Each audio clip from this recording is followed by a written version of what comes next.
The hell? Some things may have occurred. It was like a lot of things have occurred.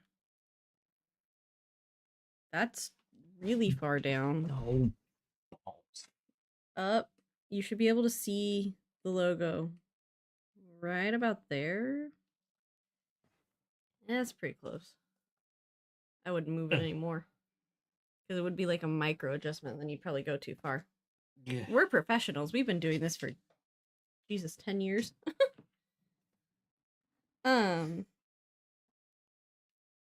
Hello. Hi. We're going to give everybody like 3 more minutes to roll in. I need to pull up stream myself. Also, if we're being quieter than normal, it's because we've relocated the child to their room, and the room is right there. Share walls now with the child. My hat come in here? No. Is there a hat in here? No. Do you want to go get one? No, it's alright. Just don't trip over the dog in the darkness like I did. You can get a beanie from the closet. No, I don't want to flatten my hair. And it will flatten it. Flatten it real good. Like ironing my hair down to my head.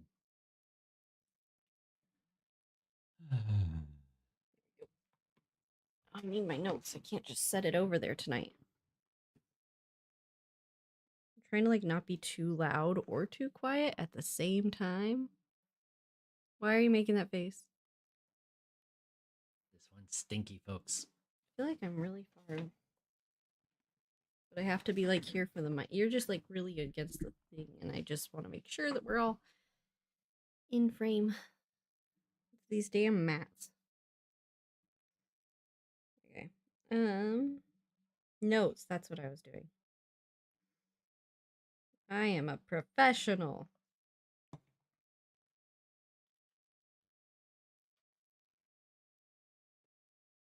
What?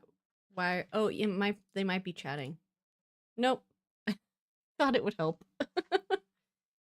Why you texting, not chatting?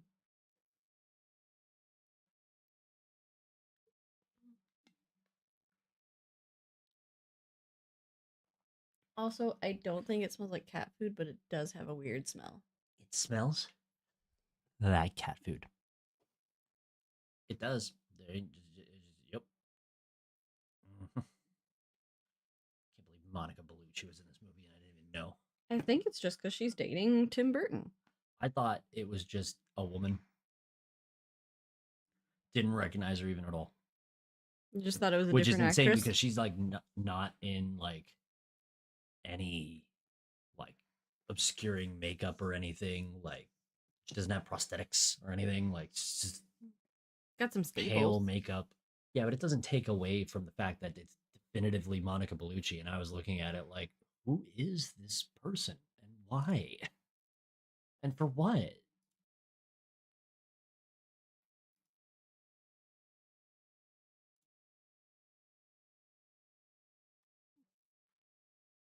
You ready?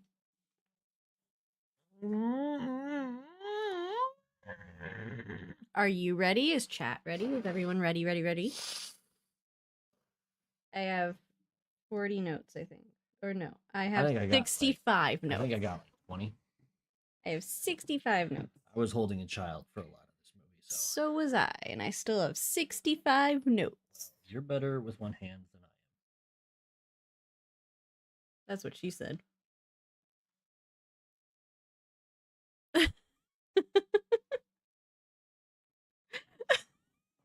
Is it? Did she? Why would she? Is she a lesbian?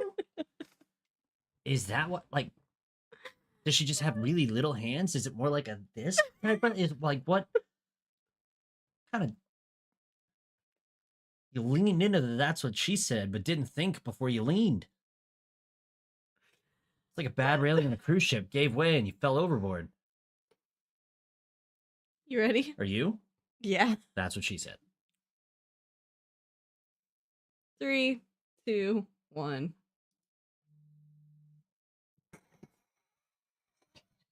both of our phones immediately, as soon as the recording started. Both of our phones went off.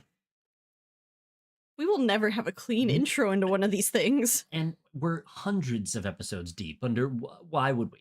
Not hundreds, because we've only done one. 100 and change. And with any luck, we'll both die before we get to 200, and I won't have to do another 50 Shades of Grey episode. That'd be really sad, though, because then our child would be an orphan. They'd get to live my dream life. Jesus Christ, you can't just tell people you wish you were an orphan. That's a weird fucking thing to wish. Your childhood is weird and sad, and I'm sorry it's like that. That's all I wanted. My God. All I wanted as a child was to be an orphan. Can you imagine trying to be a mother or a father and having your kid look at you and being like, I wish I was an orphan? Like, hey man, hey man, fuck you. What about fuck yourself, huh? You stupid fucking kid. Holy shit. Wish I was an orphan. I can't put my phone over here. I need my notes. You need your notes. You want to talk about this movie where there are no orphans? Probably. I don't know. No, it's, I mean, technically. This weird fever dream? Lydia is an orphan by the end of the movie. Can you be an orphan at 50 years old? I mean, the term is just without parents. Yeah, but no one refers to adults as orphans, especially if they become an adult with a living parent. Even if it is a step-parent. Like, is she an orphan? Or is she just like an adult? Because at some point, everyone's parents die. Mm-hmm. Like, that's just... So does everyone at some point become an orphan? Is that what you're insinuating? Yes. Are we theologizing about how people become orphans and everyone's an orphan at some point? Yes. Why? Why is everyone an orphan? No, why are you saying it? Because that's technically true. I don't... And technically correct is the best form of correct. This is not the energy I wanted to start this shit off with. Is talking about orphans and how everyone's an orphan at some point in their life. That's fucked up, man. Anyways, you thought you escaped Tim Burton, and here we are. He's still alive. I will never escape him. So yeah, we watched Beetlejuice. Chill. That's twice. One more and he's gonna come finger my butthole. I don't think so. You're right. He's tame now. He's also straight. And not rapey. Ooh, yeah, he wasn't rapey in this one. Or other words that'll definitely get us banned. Here's the fun thing, right? Like, the first movie was really bad for a lot of reasons. Mm-hmm. Mostly due to the fact that it was written in the 80s. Yes. This new movie is really bad for totally different non-80s script-related reasons. Yeah, I mean... And just because it made a shitload of money doesn't mean it's good. No. It doesn't mean it's good. Actually, it's really bad. Velma got greenlit for a second season. Just because something gets a lot of attention does not make it good. Mindy Kaling can't bat 1,000, okay? That's true. Like, she has to have a fuck-up at some point, and her fuck-up is colossal. Yeah, it was... Anyways, we're not talking about Velma. We're talking about... Beetlejuice. Yes. What'd you think, James? I feel like I've sort of made my opinion kind of clear already. It's... okay, so... To put it succinctly, like, sort of like a TLDR, in case you don't want to listen to the rest of the episode. A lot of people do just skip to episode 2. It is sort of like if you had your first production meeting for the potential of a Beetlejuice sequel. Yes. And you were sitting in a room with a bunch of writers and you're going, all right, guys, we're greenlit. We have a couple concepts that they liked. So let's start spitballing, throw ideas out. And they got this big whiteboard out and they wrote down all the ideas for sequels, characters, fun ideas, interesting things, concepts, and they wrote it all down. And then they took a break for lunch. And then when they came back, all of it was gone. I mean... And they went, fuck, I guess we'll just do what we can remember. I mean, it was...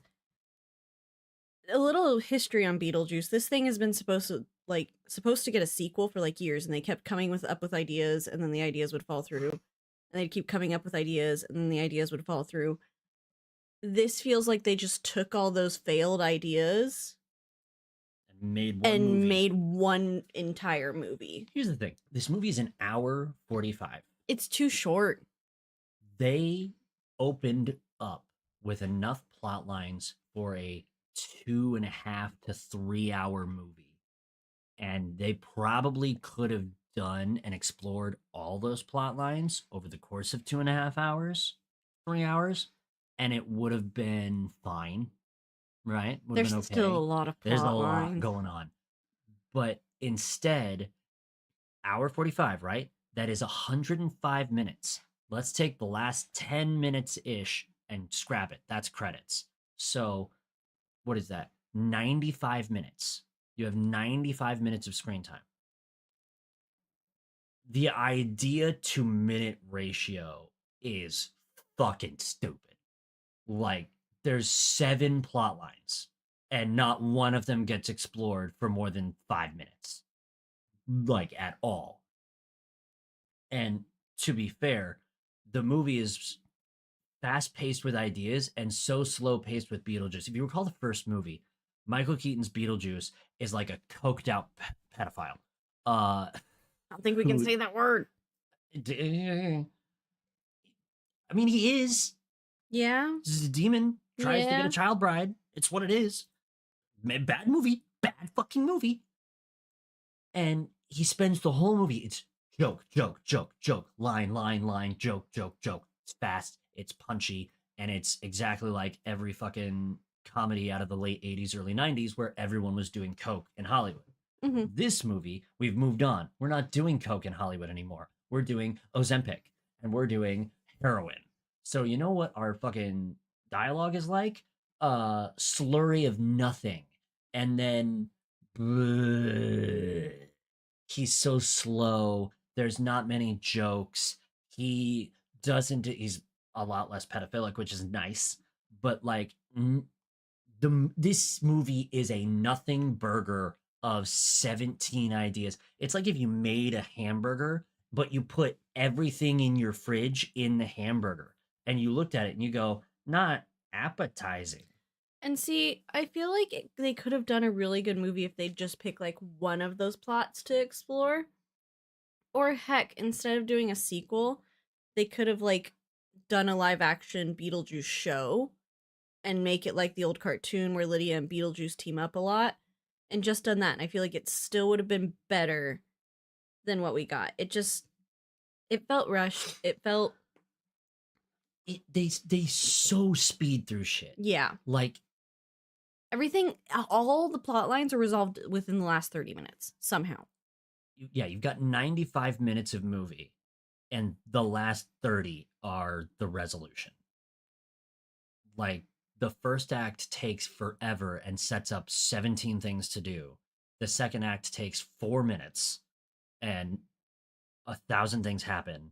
And then the last act is 30 minutes and everything comes to a close with a whole lot of yada yada on the way there. Like things happen for no reason all the time. Why is Willem Dafoe in the movie? That is the most unnecessary thing. Why is Monica Bellucci in the movie? I can give you a good reason for Justin Theroux and Rory to be in the movie. Yeah. But like, you could kill off 2 of those plot lines real fast, real easy. You could remove them from the movie and it wouldn't change a thing that happens. Nothing would be different. Like,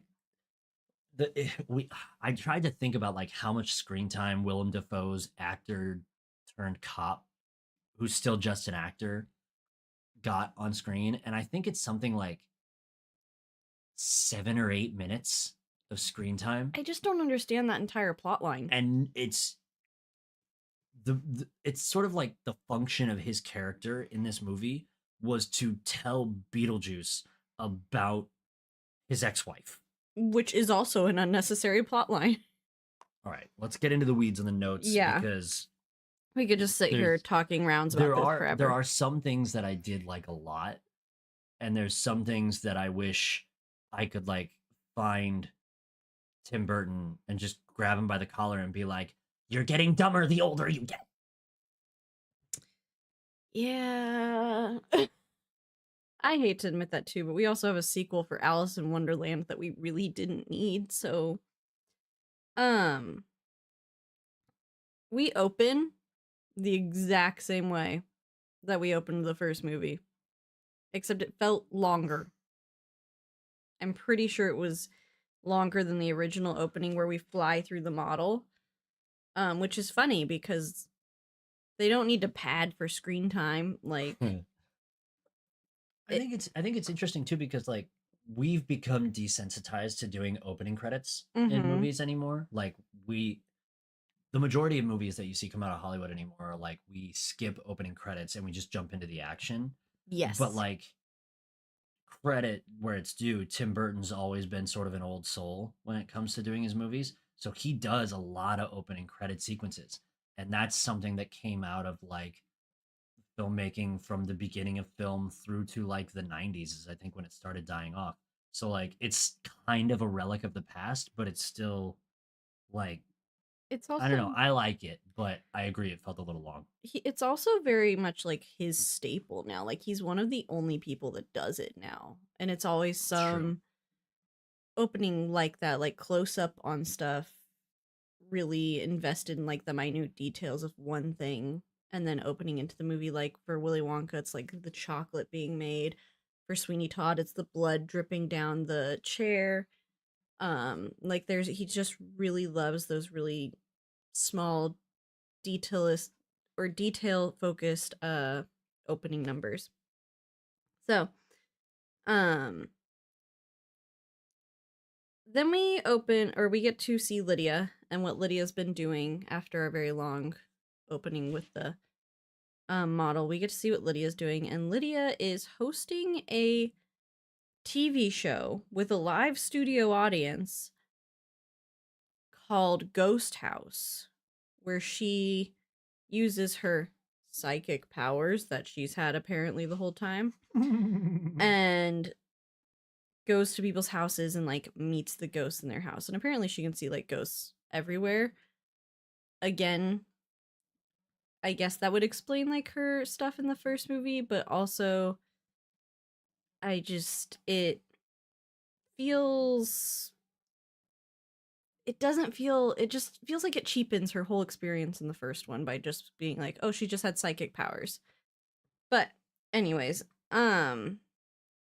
she ends up in the middle of one of her segments seeing Beetlejuice in the audience, which causes her to like panic and run to the bathroom where she sees another ghost, and we find out that this is one of the plot lines. She has a pill problem, apparently. So we kind of keep going, following her and her now boyfriend, who's also her manager. I think his name is, hang on, I'll find it. Rory. I want to say Rory. I'm going to say Rory until, wait. Yeah, Rory. Okay. So yeah. Her boyfriend Rory is, he gives me the ick, like really deep inside. Also, does anyone remember like in the early aughts when there were like a dozen of these ghost shows everywhere? It was very reminiscent of that. It felt very cringe. Rory does give me the ick. He's just real. I mean, they make it very clear that he's not a good guy from the beginning, but I don't know. He makes me feel icky. Um Anyways, they also gave Lydia some PTSD about her ghost phase, which I felt, again, I'm going to be that person that's going to get upset because we're already changing the lore, and it doesn't feel like Lydia's character. Lydia was having a great time with her ghosts. She loved having all the ghosts in her house, and like at the end of the last Beetlejuice, they were basically like her second parents, and she was dancing with the ghost football team. Like, it feels really weird to now make her like this anxious human who's like tired of seeing ghosts and scared of seeing ghosts everywhere she goes. It just doesn't feel like Lydia or like what Lydia would end up being. So I don't know. It felt weird. The whole character of Lydia just felt so weird. Um so anyways, we are focused on Rory and Lydia's relationship, and then when we get a phone call from Delia that like something has happened, and so Delia like runs off to be with her stepmother, or sorry, Lydia runs off to be with her stepmother, and we find out that her father, Charles, is dead. And there's a couple things I want to talk about with this scene, and then also why Charles is not in the movie. He's a problematic person. But the first thing in this scene is the way that Delia tells Lydia that she, or is it Delia? Delia? Anyways, that she tells Lydia that her dad is dead is very much just like, he left me. That's what she tells Lydia. And Lydia's like, he's divorcing you? And she's like, no, he's dead. And just why would that be your go-to in a way to tell your stepdaughter that her father passed? The second thing I want to talk about this with the scene is this is the only scene that I feel like Catherine O'Hara is actually playing the character of Delia instead of just doing another version of her character from Schitt's Creek, Moira. Because everything after this just feels so Moira-esque versus Delia in Beetlejuice, which again, I think is a lot of my problems with this movie is just the fact that it just feels like A, everyone phoned it in, and B, none of the characters' growth makes any sense. Yeah, I don't know. Also, if you hear just me talking, for those of you that are listening later in podcast land, our baby woke up, so James had to step away to go take care of the baby.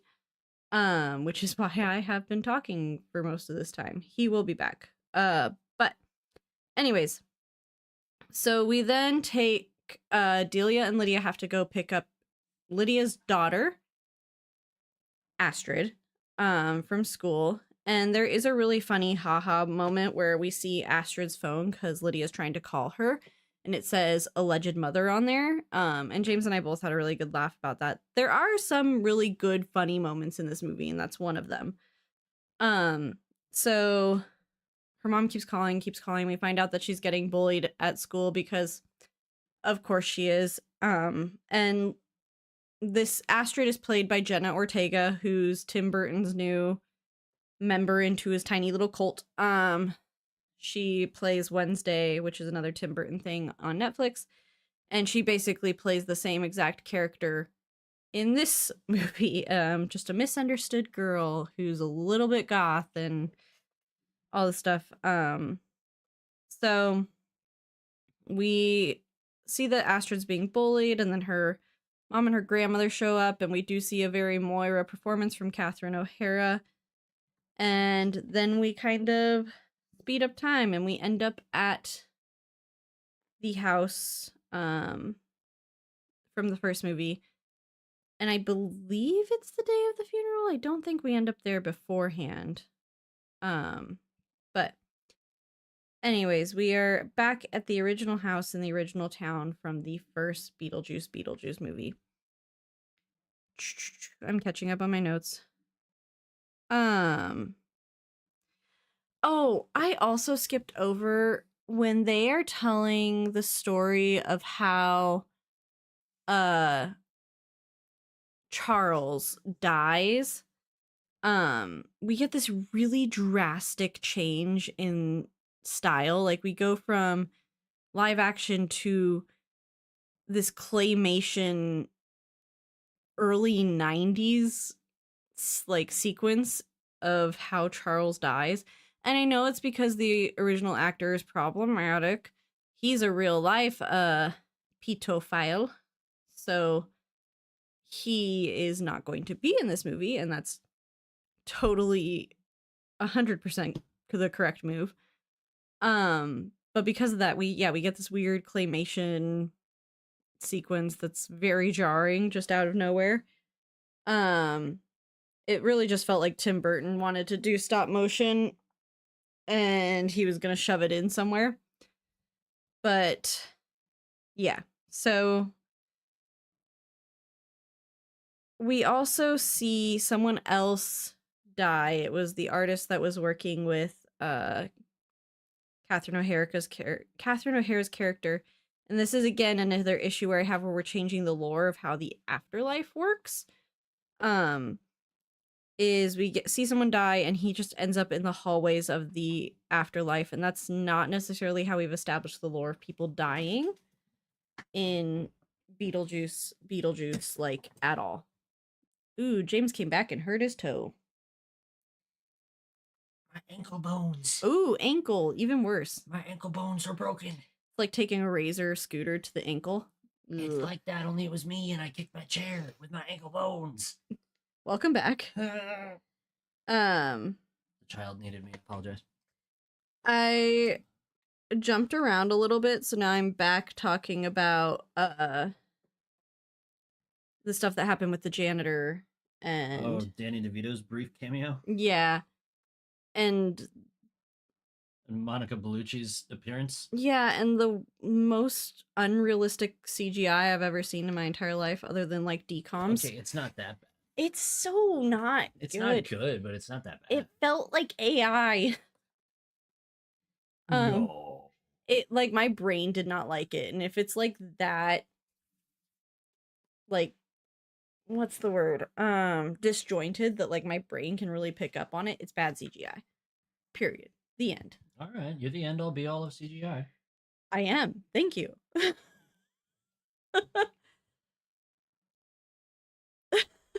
Is there room on this podcast for me, you, and your ego? Holy shit. I need to deflate that like the Hindenburg, fast and on fire. I am the lore keeper and also the master of CGI. Why are we poor? Pixar's calling. They need you. Everyone there wants to quit because Disney's sucking their soul out. Anyways. Go make us money. I jest. I have a note and I just need to read it out loud because I'm not sure what it means. Okay. It says, "This guy, child body grandfather." What? What? Number 19. Did you like not look at your phone? I don't have predictive text on. Oh, you also used BJ as an acronym for Beetlejuice, and I read the note and I was like, I don't remember anybody getting sucked off in this movie. I mean, technically, she does suck the life out of everybody, and they do make it like they very, very, very casually, almost not even doing it, allude to that being sort of like getting sucked off. Here's my question: why is the Beetlejuice backstory in Spanish and black and white? It's Italian. Why? I don't know. Why? It's another part of this movie that felt very like... You are so madly in love with Tim Burton and his aesthetics and his ideas and his brain. I need to understand why any of this happened. I wish I could tell you, but I don't know where the man I loved is anymore. Can we ask the other Tim Burton nerd in chat, like, what happened and why is it bad and like this? No one asked for this. This is... Now, don't get it twisted. I thought this was very funny and a fun time. It's another thing, though, where it's like, we could have done that movie. We could have just had a whole, like... Give me the Beetlejuice origin story. Yeah. I don't give a shit about Astrid. Show me Michael Keaton youngified and human again. Also, he was a human once. The whole thing's fucking insane. And we just breeze right by it. Like... Breeze by it in Italian, not even in like... And in black and white. This dude also lived long enough while the poison was killing him to chop his new soul-sucking wife to pieces with an axe. So let me get this straight. Just to make sure that I'm on the up and up with everything, right? Through two movies, we have established that a bordering on all powerful pedophilic demon who is at least 600-ish years old has effectively limitless power within the rules of he can only be summoned by his name being spoken 3 times, and he can be banished through difficult and complicated rituals or if a snake is involved. And he at one point was a lowly Italian grave robber who robbed mass graves in Italy in black and white and got married to the head of a soul sucking cult Mhm.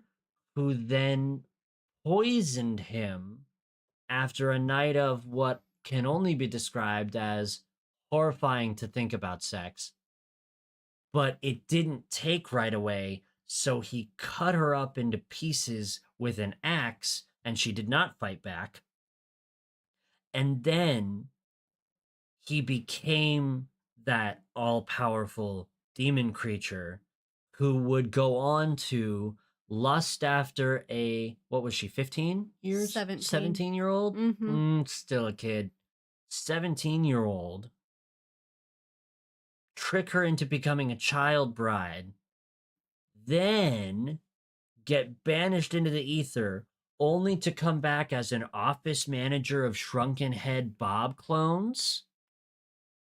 Then gets summoned by said child bride 30 years in the future 35, I think. to help said child bride save child bride's child from being tricked into getting on the soul train to die to give the boy next door from Disney Channel his life back. Is that what's going on? I'm not gonna lie. I checked out about halfway through that because you took longer explaining what happened than the movie spent on the actual scenes in this plot. Tim, baby, hire me. I'll write your movies and they'll be better than whatever the god fuck that was. But you know what? He won't hire me. This movie made $451 million. James just did like our next 2 episodes. I guess we're done. Like, that's most of the movie. That's most of the best plot in the movie. But That takes about as long as I took explaining it in the movie. yeah, if not Slightly less. Yeah. All right. Where did we leave off? I'm gonna have a fucking aneurysm. How did this movie make $451 million? Oh, That's heinous. The black and white origin story. yeah, you kind of skipped around a lot though, so I also did. I cannot judge you in the slightest because when you were gone, I was like, oh shit, I made it to the funeral, but I didn't talk about. You made it to the funeral? Yeah. Jesus. Anyway, So they drape a veil over the entire house, and then Catherine O'Hara's all over the place. America sort of talks about how like the characters are like bastardized versions of what they were in the first movie, and I pointed this out when we were watching the movie. There is not a likable character in the movie. I don't think, and this is a personal opinion, I don't think there's a relatable character in the movie at all. I think you're supposed to relate to Astrid. No, I'm not going to relate to the poor typecast Jenna Ortega playing the 5th iteration of whatever the hell that character is. It, like, she doesn't have enough time dedicated to why she is pissed off and separated from her mother for me to give a shit about her at all. And she's just sort of an asshole to everyone around her because she's been like ostracized a little bit, but no one talks about in depth anyways why she's been ostracized. So there's no sympathy for her. There's no sympathy for Catherine O'Hara's character, but she's supposed to be like that. She's this flighty, sort of above it all, money solves all problems type character. That's great. That's fine. Whatever. She's not supposed to be likable. She's funny. Lydia, like a far fucking cry from the 10 toes in the dirt angsty goth girl from the first movie. Like Lydia from the first movie had a conscience, a backbone, like stood up for what she believed in. The movie was about her like coming of age in a way. And this movie, like, she's sold out immediately. And it's sort of funny because like they make a joke later. She says she sold out, which is like that's like spray painting a wall poorly and then signing your name on it. Like they're gonna come for you later for that. Like you're gonna get fun. It's so stupid to have her sell out and then like try to baby walk it back later by being like, "Oh no, I sold out." Oh, that what like the first movie's events were traumatizing, sure, for sure, but to turn around and no one helps you to the point that you low enough that you sell out and get duped by Rory, the king of douchebags, into doing all this bullshit for money when you yourself feel skeevy about it, that's not fucking Lydia. That's a horrible bastardization of the character. It's really bad. And Rory, you're not supposed to like him, so it's like that's whatever. Check that box. Who else the fuck is in this movie? Beetlejuice. What's kind of funny here, I'm just you don't get to talk. It's okay. I talked a lot while you were gone. You're fine. What's kind of funny about Beetlejuice is like in the first movie, he's just a villain. Like Beetlejuice is the bad guy of the first movie. Cut and dry. Not a good guy. He's not supposed to be a good guy. He's not supposed to have redeeming qualities. Bad guy. In this movie, he's sort of like a foul-mouthed anti-hero in a way. And he's tame as hell, probably because they weren't doing coke. But like it's also not the 80s. It's also not, yeah, you can't make the jokes that they did back then. Good reason. He's not. Part of the reason people really liked Beetlejuice from the 80s was because Michael Keaton's portrayal of the character was so edgy. Like, it in the middle of Satanic Panic, Dungeons and Dragons is going to send your kids to hell. He put that performance to film and they put it in theaters, and the crowd roared with applause. In this movie, we as a society have evolved to where we can't do that edgy shit anymore because we've turned around and gone, ooh, that was enabling bad things. Shouldn't do that anymore. And so now we have to be different.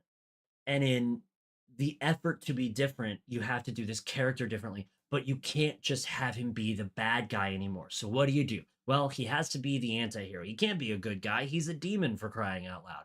But he also can't be the way he was. So he's left in this sort of waffling gray area where nothing sticks. There's nothing interesting about him, and there's no. It's sort of like a car crash. Beetlejuice 1 is a car crash you can't look away from.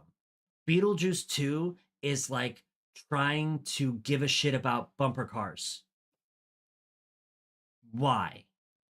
You know, there's nothing interesting at all because there's too much.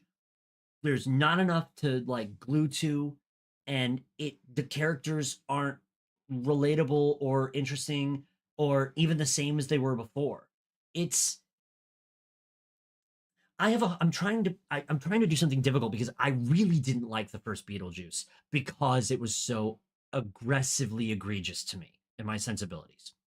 Some people love it, that's fine. This movie feels like it's supposed to appeal more to me, and I'm left wanting infinitely more from a cast of truly talented actors, a award-winning director, and the best thing to come out of it might be the score by Danny Elfman because the man doesn't miss. So like you want so much more from up and coming talent like Jenna Ortega and from established talent like everyone the fuck else, and you get nothing. It's empty calories, it's background fodder, it's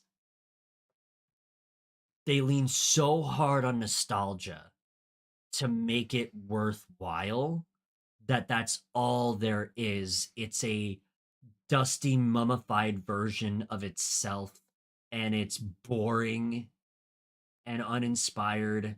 And I'll say this: I laughed a few times, especially at some of the like truly good Beetlejuice gags.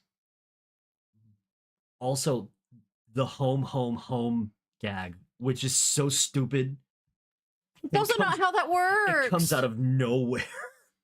It's like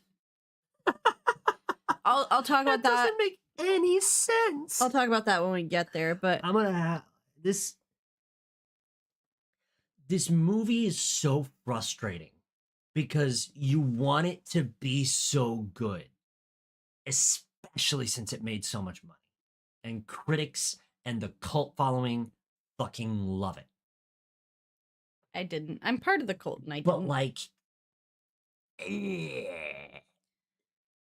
at least they used their one and only F-bomb correctly. James keeps trying to give like really overarching things of the entire movie. Really destroying the fucking the flow the established flow that we have to this fucking show. I'm in here just like dropping hand grenades left and right, like fuck this and that and the way we do things. I mean, while we're in the middle of no man's land here, though, lore keeper hat goes on. We kind of skipped over the scene because we talked about how unnecessary the plot with the cops were. Ah, yes. But there is a scene where we see that Beetlejuice's ex-wife, whose name I don't care to remember. I think it's Dolores. What a dumb name. Yep. Not like not if your name's Dolores, that's fine. I just feel like that's a dumb name for that character. Anyways, she spells his name and she spells the technically correct spelling of Beetlejuice. Like the star. Like the star. Exists.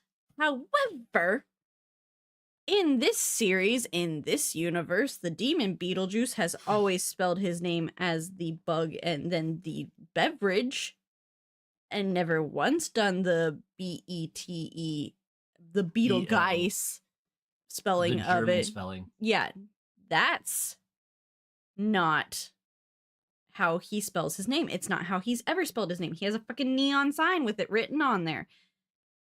So for this movie to try to like retcon it and make it the correct spelling, but also keep it spelled the other way everywhere, it's dumb. It's dumb. You're being dumb. She wouldn't spell his name that way because that's not his fucking name. Anyways, that's my actually moment. Let's carry on. The funeral. I have a sin here that just says the sin is step parents because of the way that Rory tries to connect with freaking Astrid in this scene is it's so cringe. Oh, it's very cringe. That maybe the best job done in the movie is the portrayal of Rory because it's supposed to be bad and cringe and make you feel slimy and skeevy. And job well done. Job well done. Rory sucks. Excellent job, Justin Theroux. Hats off to you. Well played. Anyway, um, we also get the next most cringe scene in the entire movie, which is um the proposal at the funeral. Time out. Time out. Time out. You know why? Because we didn't talk about the animation. I already did. Damn it. I already did. You were I was tending to an infant. you were tending to the child, but I did talk about the animation. What a weird thing to do. All right, that's enough. Carry on. I did say The it was fucking very funeral. jarring and weird, and yeah. Who So proposes at a funeral? I don't know. I've heard like a lot of cringe places from like "Am I the Asshole" stories on Reddit of like The answer is almost always yes. cringe proposals that have happened like at a baby shower or a gender reveal or another person's wedding. Like I've heard of lots of cringe places, but I feel like funeral has got to be like the top number one worst place to propose Yeah, ever. don't do that. Don't do that. Like- don't, I mean, it's a movie, so like, meh. But like why? Like what was I know he's trying to really get in on the money, but like I feel like you got her. Like you could wait like a week. You don't have to do it. It's again another plot line that I feel like they tried to like smush in there and then quickly like immediately backed off from. So Yeah, man, I didn't want this movie to be good, and then we started it, and I really wanted it to be good, and then things just kept happening where you were like, oh, okay, I guess this now. Oh, okay, I guess this now. If you're in a movie and you think to yourself, oh, okay, I guess this now. Bad movie. Bad. Bad. Oh, fuck me. This movie's like scrolling on TikTok. Oh, no. James went to a place. This movie's like scrolling on TikTok. There's a new thing every 45 fucking seconds, and you can swipe through it as many times as you want. Maybe they're trying to appeal to. Don't. We're all fucking going mad. Everyone's losing their goddamn minds, and we have no attention span left. Don't do that. Give me the long, slow burn of Dune. More and more. I was like, okay, we don't have the attention span for that, but we're also the generation of like 3-hour fucking movies. So yeah, we are. The youngins don't sit through 3-hour movies. God, I'm not one of the youngins anymore. End my life. This quarter life crisis sidetrack aside, we should wrap up with what? We should wrap up with the town tour by Astrid, where she forgets that bikes have brakes. The GoPro on the bike. And almost dies 3 times to then smack her head face first into a tree. She smacks her whole face into the tree. The whole sequence feels very much like city girl who's never ridden a bike before finds bike, begins to ride it, and immediately is presented with normal things that happen around town, but now she's on a bike and doesn't know how to negotiate any of that, and thusly goes through a fence and hits her whole head and torso on a tree. And is mostly fine. By and large, fine, I would say. Mm-hmm. Not brain damaged at all, shockingly. Not even bleeding in enough places for that to make sense. And then we meet the Kmart version of every Disney Channel original movie boyfriend. Which is, that's saying something, because Disney Channel original movie is like the Walmart brand of things, and this is like more worse than that. It's so bad that I spent most of the movie like trying to figure out who he was reminding me of. She would pause the movie and be like, I need to know who he is, and then she'd look up the actor and go, he's never done another thing in his life, and then go, I'm gonna be up at 2:00 in the morning not knowing who he reminds me of, and it took you the whole movie to come up with something completely unrelated. He doesn't even remind you of something that's even remotely adjacent to anything. Who does it remind you of? A lot. Oh, well, I was gonna say he reminds me of a lot of different characters, and I think that's just because he is like. I was going to agree with you, and you Until just I kind really of. hard left turned there. Yeah, you Okay. kind of like cut off my whole like flow. You threw off my groove. Like I had a whole speech prepared, and then you just kind of like took it away from me. So you're gonna kick me out of the tower, and David Spade's gonna yell at me. You threw off my groove. um. Uh, Anyways, yeah, I think we'll just call it. Right I need another there. beer. I need more wine.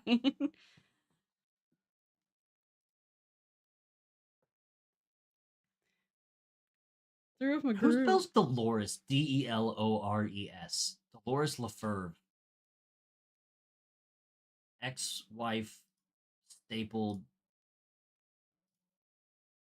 Technically, they never got divorced because he killed her, and she killed him. So, Yeah. does a marriage continue? Till death do you part. But would they have done? Did they do till death do you part as part of wedding ceremonies in Italy 600 years ago? That are slightly satanic. I don't know. That are borderline satanic. The church does not recognize satanic marriage. The church doesn't recognize a lot of things. The Vatican just said that the queers can be priests. The Vatican also used anime for their freaking. They need to appeal to the youths. No one likes the Vatican anymore. Facts. To be fair, nobody's liked the Vatican for most of history. The divorce comment was for Tim Burton, apparently, says chat. Well, I wrote that dumb, but it's fine. Save. Alrighty, it's your favorite time where we pretend to give you guys some say in what happens here. Oh, someone told me we need to put a movie on the list. Hold on. I believe it was the same person that told me to put a movie on the list that I put on this vote every time, and it's gotten votes and it hasn't won yet. So, What are we putting on the fucking chart now? Well, we still have had the request to do Bring It On, so I'm gonna leave it on there. So Bring It On is one. I've been putting Anchorman 2. I keep bumping the mic because I'm typing, guys, so I'm sorry. Just lift it up. Who cares if it's in the shot for 2 seconds? And then Anchorman 2. Anchorman 2. And then you have one? The recommendation is Brothers. Brothers. What's that? It's Peter Dinklage and I like Peter Dinklage. another guy whose name escapes me. He's pretty popular right now. It's Peter Dinklage and Thanos. We got Sonic 3 to watch. Sonic 3 is going to be good, though. Hold on. Is it also out yet? Out yet? I don't think it's out yet. Out yet. New Joker movie. It's only in theaters. I'm not writing Fully I Do out, so the new Joker movie. Oh, God. Joker 2. Do we always do 4? Oh, God. There's only 4. Guaranteed to get fucked here. We will be right back while you guys decide how much you want to fuck over James. Okay. It's a 50-50 shot I get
We've been muted this whole time. My bad.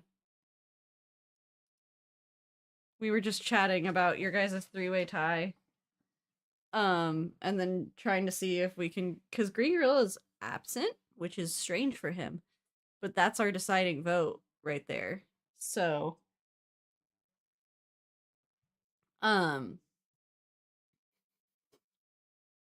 mean, if we do, it'll just be those three in order. That's how I mean, when we do ties, that's normally how it does, which means you guys wouldn't get to pick a movie till like March.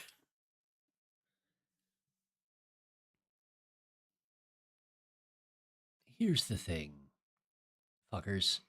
Saw a little jump here. If you're new, please vote. Why? Why? Why? Why? Why? Okay. Okay. Why? All right. I'm gonna end I'm it. just trying to get a good thumbnail. I'm gonna end it in 1 minute.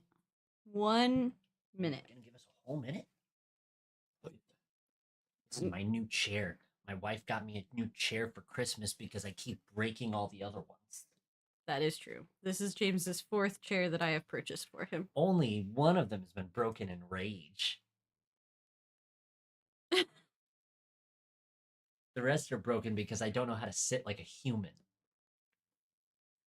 Yeah. Well, no, one we just left behind because we didn't bring it to the move. True. Then you broke one. Then Punched the shit out of it. you ADHD'd the other one. There's another viewer vote. Just let gremlins sit in my seat with my long limbs. Just. What's funny too is every chair that I've gotten him has been a new upgrade, like that solves a problem that he previously had. So the first chair in Colorado hurt him, so I got him one that massaged. He broke the arm off that one in rage. Footrest. So I bought him one that was double steel reinforced. And then this one has a footrest so he can put his feet up and do ADHD sits. And it massages. So. Ow. Alright, I need to end this poll. It's time. Alright, y'all aren't picking a movie till fucking March. So we've got Bring It On. Oh, not in order. Yep. We've got... I told you could do that. So we got 1. Hold on. My filmmaker. Okay, 1 for Bring It On. 1, so then 2 will be Anchorman, and 3 is Brothers, which I don't even have written here. Hey, you know what? Props to you guys for sparing me from watching that goddamn misfortune that is the Joker movie. No one wants to see the Joker movie, so no one wants to do the Joker. I heard it's horrible. I've heard from people that I trust that it's horrible. So nice, James. What? What? The what are you doing? What's happening? It went over here. What's wrong with your fingertips?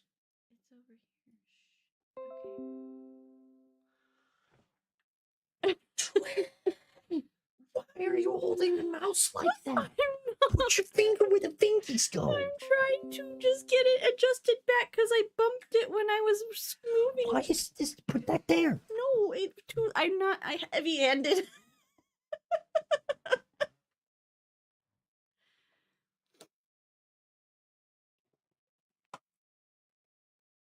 You ready? I need you to know I love you. I'm glad. I'm glad that you love me.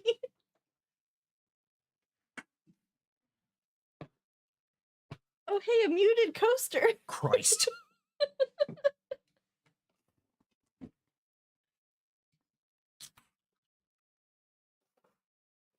Anyone else need to make any more noise?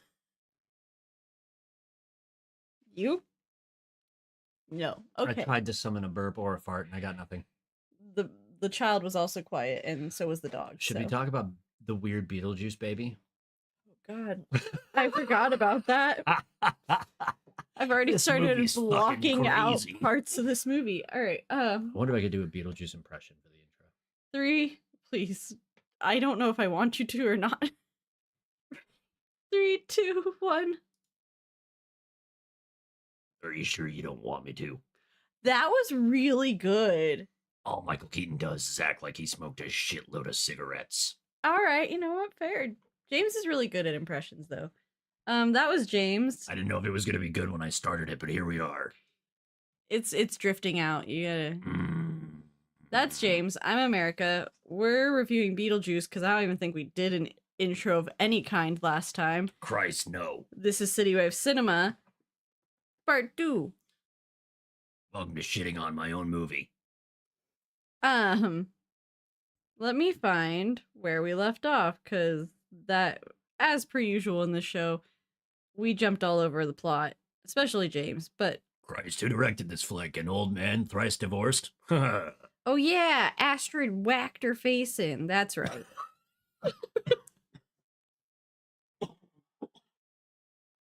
I briefly killed my husband. Oh my god. What a phrase. Whacked her face in. Jesus. I almost died drinking wine. We're all suffering. So she meets this really a child I would have definitely had a crush on in middle school. Like, it's a little emo nerdy boy. And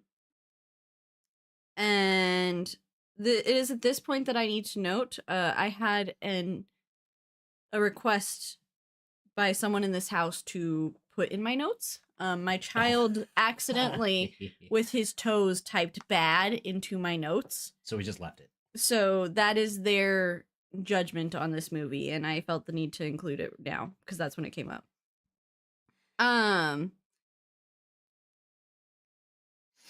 It's then we kind of get the backstory that Adam and Barbara, who are the couple in the Maitlands. The first movie, they're just not there anymore, and we there's yada yada that away. No explanation as to why. But I theorize that it's because the actors don't even look remotely like themselves anymore. To the point that I didn't know Alec Baldwin was in this movie. Alec Baldwin's not in this movie. In Beetlejuice, sorry. Yes. I didn't know that Alec Baldwin was in Beetlejuice. Not Beetlejuice. Careful now. But the other movie, Beetlejuice. Which again, that's another thing where it's supposed to be like you say his name 3 times unbroken, not just 3 times in like the span of like a minute. But anyways,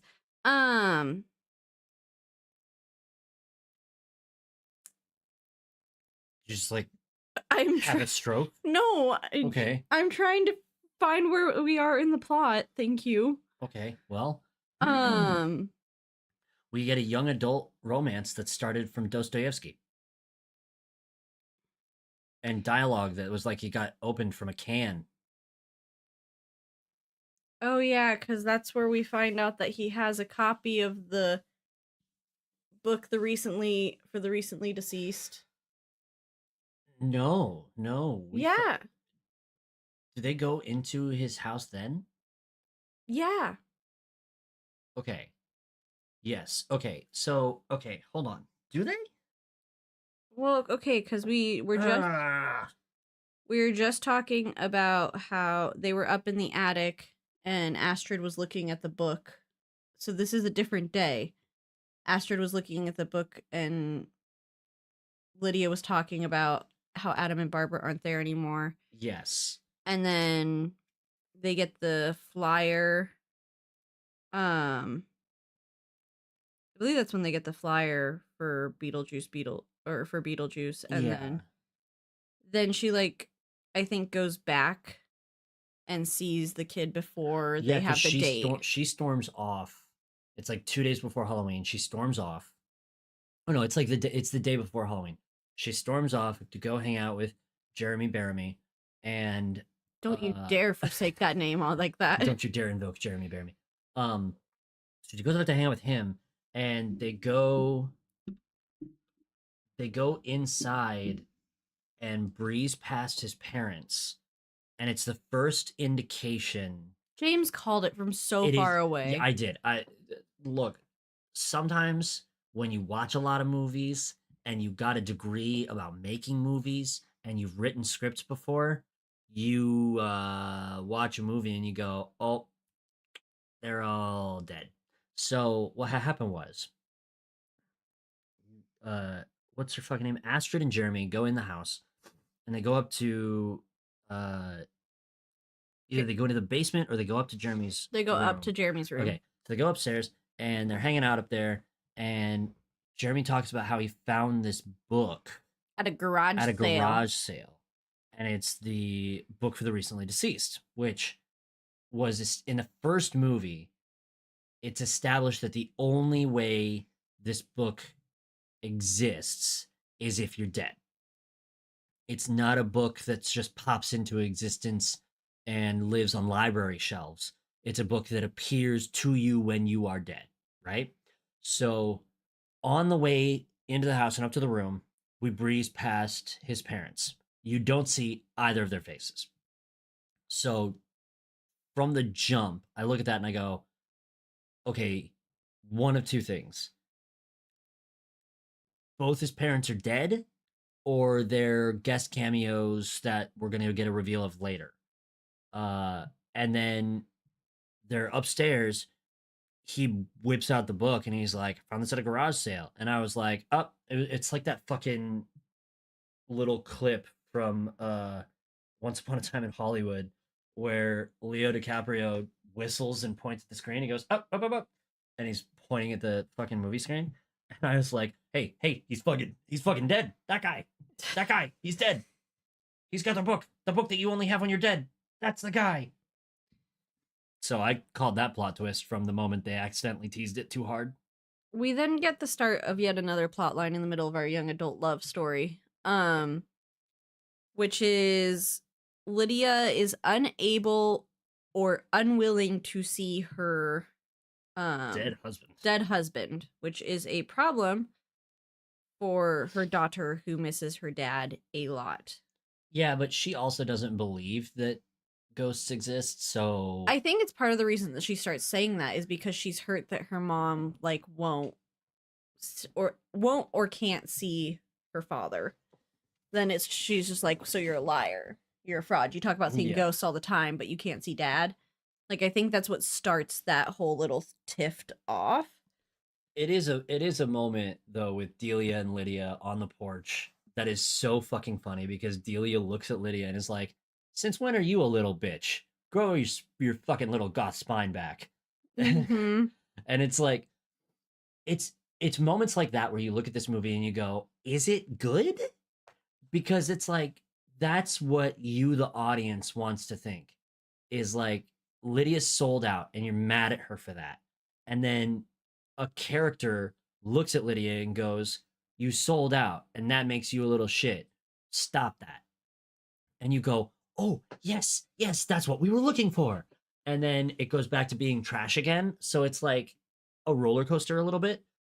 And that doesn't make it good, but it's just really funny, I think, to have Catherine O'Hara look at Winona Ryder and be like, why don't you go back to being a little shit again? It was more fun when you were like that. Said the whole audience. True. She speaks on our behalf. And I don't know. I really liked that part, and I made a note about it because I liked that part. You wanted to talk about it, so let's talk about it. This is when we get the FO of the FAFO of this movie. The find out. Yeah, where Rory is upstairs and Lydia is having a panic attack because of the Beetlejuice flyer, and she finally tells him about Beetlejuice. And he then goes, we're going to face your fears right now, and says his name 3 times. So he immediately summons Beetlejuice. They go, poof, down into the model, and he, they just fall into a couples therapy session with Beetlejuice as the therapist. And Rory is just like, it's all a bad dream. It's all a bad dream. It's all a bad dream. And I was sitting there going, this is what happens when you fuck around. Like, we, the audience, know it's best to not summon Beetlejuice under any circumstance. But, like, there's something grimly satisfying about the douchebag character fucking around and immediately finding out. Like, sometimes it's good to have a character in a movie fuck around and then you get a slow burn to the finding out part.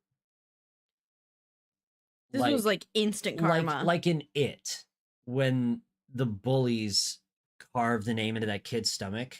Yeah. There's a slow burn to when they get theirs, but you know it's gonna happen. This is not like that. This is like voting a particular candidate into office and then finding out he's not going to do anything he said. Oops. Oh. Oops. We didn't get political, not us. I would never. So baby Beetlejuice makes me feel uncomfortable. Yeah. Just to completely jump away from the politics. Baby Beetlejuice backpedal out of that situation. Baby Beetlejuice makes me feel uncomfy. Yeah, it just Lydia blowing up pregnant and then popping baby Beetlejuice into the world and then Beetlejuice punting baby Beetlejuice was just it's a sequence where Beetlejuice is running the show. So you expect there to be like a lot of just bullshit happening all at the same time. And even then, that was like, whoa, that's a lot. Okay. Like, wow, we're doing that much stuff. Okay. And this is the part where I'm gonna put my lore keeper hat on, but I'm only gonna put it half on because I might be wrong, but I'm pretty sure I'm not. Lydia invokes she says home 3 times and immediately gets transported out of the Beetlejuice world, which since when does that happen? That's not a thing you can do. 2, if you say his name 3 times in a row, unspoken, again, we already talked about that. Or unbroken, sorry. Unbroken, we already talked about that. Then he is already activated until his name gets repeated another 3 times. Yes. Okay. So at this point, Beetlejuice has already been summoned. He even says the juice is loose. Not yet. He says it the next time. Damn. Which is why my argument is, no, you were already technically loose because Rory already said your name. But the juice has been loose. Yeah, that's what it should say. So that's my lore keeper little hat on, is that's kind of we're messing around with the established lore of the series. Because Lydia has to summon him again later on, even though he was already summoned. Anyways, Beetlejuice also, like, in that couples therapy session, it is one of the funniest Beetlejuice scenes I've ever seen. Like, true. The jokes are good. It felt like what we wanted. Yes. That scene in particular was like, oh, this is the energy I wanted from this movie. It's funny. It's talking about modern shit through the Beetlejuice lens. That's what I'm looking for. That's what I want. His archaic, angsty commentary about new shit. Couples therapy? We didn't do that in the 80s, but we do it now. Like, that's so fucking funny.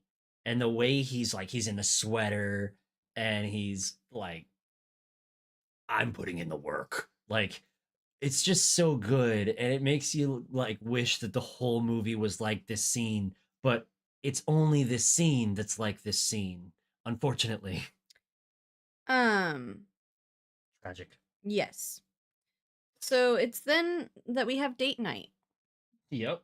And we find out that James was right. Hold on. Time out. I've got a gripe about Tesla, and it's not political. My gripe about Tesla is I don't know if you've ever driven one. We have. On accident. It was a rental. I didn't want it. I asked for not an electric car, and they gave me a goddamn Tesla. I don't know if you've driven a Tesla or if you've like been around when one drives by and there's not other cars around. Teslas don't have like a normal combustion engine in them. And so they don't make normal combustion engine sounds. And in this movie, there's Foley of combustion engine sounds.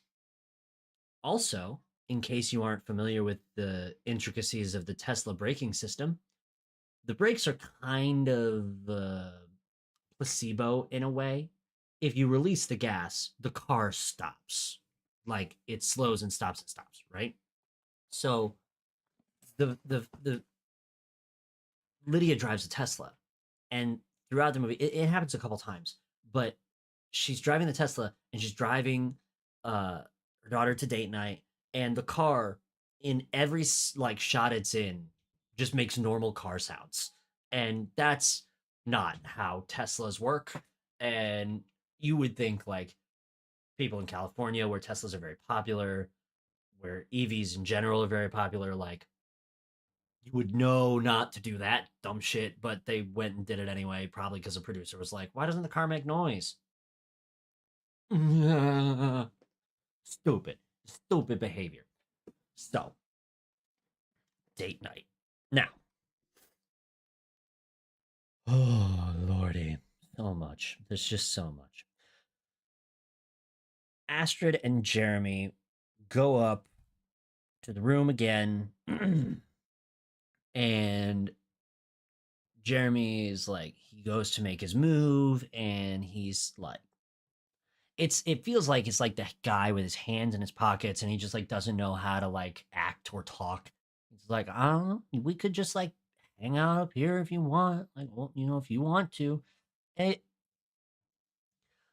his motives are bad, ulterior for sure, but like just the whole way that he gets what he wants is insane and doesn't make any sense.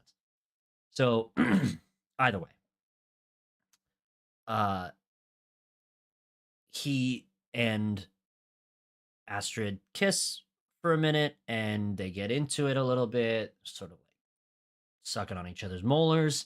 And then bing, bang, boom, we cut to a wide shot and they're floating in the air. And that's your first indication that, like, oops, guess what? He might be a ghost. Oh. And they stop the kiss while they're up in the air for some reason. And she looks down and goes, oh, and they float back down. Well, she falls because it's like that thing in cartoons where you run off the end of a cliff, but you don't fall because you don't know that you're off the end of the cliff yet until you look down. She looks down and falls, hits the ground, freaks out, and is like, "You're a ghost," and just is immediately like, "Cool, okay, what's that?" Right? We've spent the whole movie with her only character point being that she doesn't believe in ghosts. And she's pissed off because her mom's this like ghost hunter extraordinaire. She can see the ghosts, whatever, right? Her only fucking talking point in the whole movie is how much her family sucks and how ghosts aren't real. And she walks back one of those two things about her character immediately, folds immediately. Now, I get that she spent a part of the movie talking about how like she believes in what she can see, and what she can see right now is clearly a ghost. So like, okay, you believe in what you can see, and I guess if you see a ghost, you just flip flop on that real quick. But like in the real world, when people have a real conviction about something, it takes a lot of effort to convince them otherwise. Like it takes a lot of effort, especially in the modern day where the world is choked with misinformation like thick smoke. It takes effort to convince someone that what they see or what they believe is real or not real. To get someone off of a core belief is hard. And in this case, no. For the sake of movie magic, no, it's not. Haha, people aren't real. So he's a ghost. He then takes all of 45 seconds to convince her to help him get his life back. He doesn't explain the nitty gritty details of it. And he goes, "You probably don't have any reasons to help me, but I can." He says, it's something like, you probably have a lot of reasons to not help me, but I'll give you one reason to help me. You could see your dad again. First of all, for one, You can't guarantee that, Jeremy. You've not been to the afterlife yet. You've been stuck in the house the whole time, in fact, because we learned that you fell out of the treehouse, broke your neck, and you've never been able to make it past the treehouse. You can't guarantee that you're going to see her dad. How? Where's he? What, are you going to fucking find him? You just going to like bloodhound it out down there? What witchcraft powers do you have now that you're a ghost that you can find her dead dad? That's crazy. Second, she fucking believes it with no questions. Like the ultimate skeptic. And I get like it's an emotional thing. Like you're more inclined to lean into it if you believe that maybe you could see your long lost family member. And she just goes, oh, yeah, let's go. And so he tricks her into reading. He draws the portal to the afterlife and tricks her into reading the fucking entry phrase. It's not. It's a binding contract of sorts because the whole movie, all the movies are about contracts. So let me fucking get to there because there's a lot going on. So let me get to where we're going.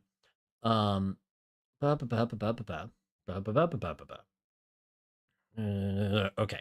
Back at the house, Lydia is talking to the local realtor, Jane, and finds out through small talk that her daughter is in grave danger because going on this date with this kid, he's not real, right? Jane is like, oh, that's 125. That's the murder house.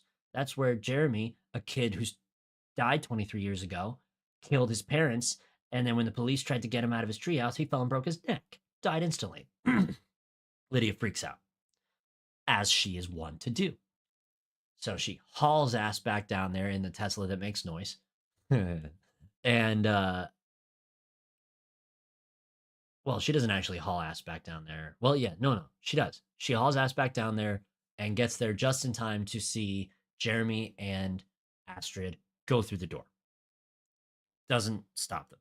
So what does she do? She summons Beetlejuice back at the house, and he agrees to help after translating what had just occurred through his magical demon powers. Agrees to help go get her back from the afterlife on the condition that Lydia would marry him, because that's what he's been after this whole time, because he's a horn dog. So he agrees to help her for marriage and then blows a hole in the wall to basically backdoor his way into the afterlife to get in there and help. He disguises his lead employee, Bob, as a decoy. And then all the shrunken heads go through the back door back into the real world and start tearing it up. Don't you start that. I'm fixing the one that I messed up. Well, you're tagging in, and you're tagging in there. Thank you. Yep. All right. Now we have to go back to the cops. Yeah, the cop plot line that doesn't do anything. Sorry, we have a sick child, so we're jumping back and forth because he's having issues sleeping. So you're gonna just get a lot of disjointed time this time, and I apologize. But such is the life of having a newborn. So, yes, Lydia and Beetlejuice escape into the afterlife. Let me catch up in my own notes, because James has the summary put up, but my own notes help us more than the summary sometimes, so let me get there.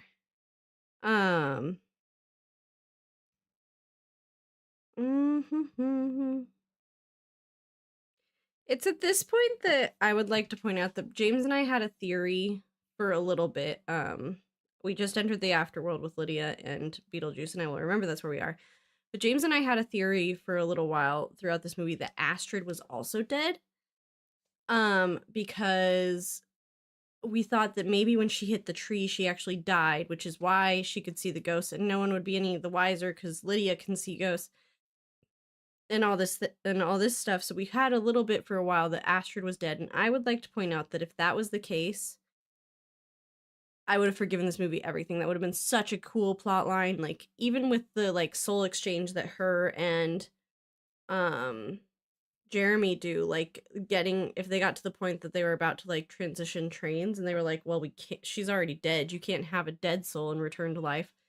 Like that would have been crazy. I don't know. It was just like a little cool theory that we had for a minute and I wanted to point it out and recognize it because that would have been such a cooler movie. Anyways, the Soul Train is really cringe humor. And feels very of everything in this movie, the most thing that doesn't belong in 2024. Because it felt in the best way slightly racist. I think that's the best way I could phrase it. Not in like the best way it was slightly racist, which made it good. No, just the best way I could phrase it is that it was slightly racist. But it felt very like shoved in your face, like it's the Soul Train. Laugh now, laugh. And it just didn't hit. And to avoid Astrid getting on the Soul Train, like Lydia, with very little difficulty, catches up to Astrid and yoinks her through an emergency exit, which of course transports them to the moon of Saturn where the sandworm lives, because we had to just roll the nostalgia factor, so we had to get the sandworm in there somewhere. They get out with the help of Astrid's dad, who had seen her at immigration when she was walking through. He yanks them both out. They have like a weird little coffee family moment that, again, if we had focused on one plot line, could have been a really beautiful moment, but instead it just felt like weird and cringe, like it didn't belong at all. And then we continue to go down. We also have to jump plot lines briefly to Beetlejuice's ex-wife, which, if you remember, is hunting him down through hell. She ends up killing Bob, which is one of the Shrunken Head people, the only one that we care about, really. And he deserved better. He was just a sweet guy. So, if it feels like, at least in the second half, the first half, all us, but if it feels like our plot description as we get into the second one and we're a bit more focused in feels disjointed and jarring and like we're jumping around, believe it or not, that is not us being CityWavesCinema. That is how this movie goes. It just jumps from plot to plot and it's so rushed, especially like right now. We are in the last 30 minutes of the movie. So we have to wrap up all these plot lines that we've been talking about the entire time in the last 30 minutes of the movie. And it's going to just feel like things end abruptly and don't really get fully fleshed out. And that is how it goes. So, here we go. We just got back, had our little coffee moment with our family, and we are going to power through the rest of this plot. So, Delia, the stepmom, gets bitten by a pair of snakes that she bought to perform a morning art piece video. They're supposed to be defanged. They're not. She gets bit. She dies. Which I know James talked about with you briefly. She's looking in the afterlife for Charles. Beetlejuice is helping her. Then we get this sweet little family moment. And we find out that the officers are hunting down Lydia, which we knew about because her and Beetlejuice snuck in. So they interrupt the, where are you guys? I feel like this is why I don't like the Wikipedia summaries.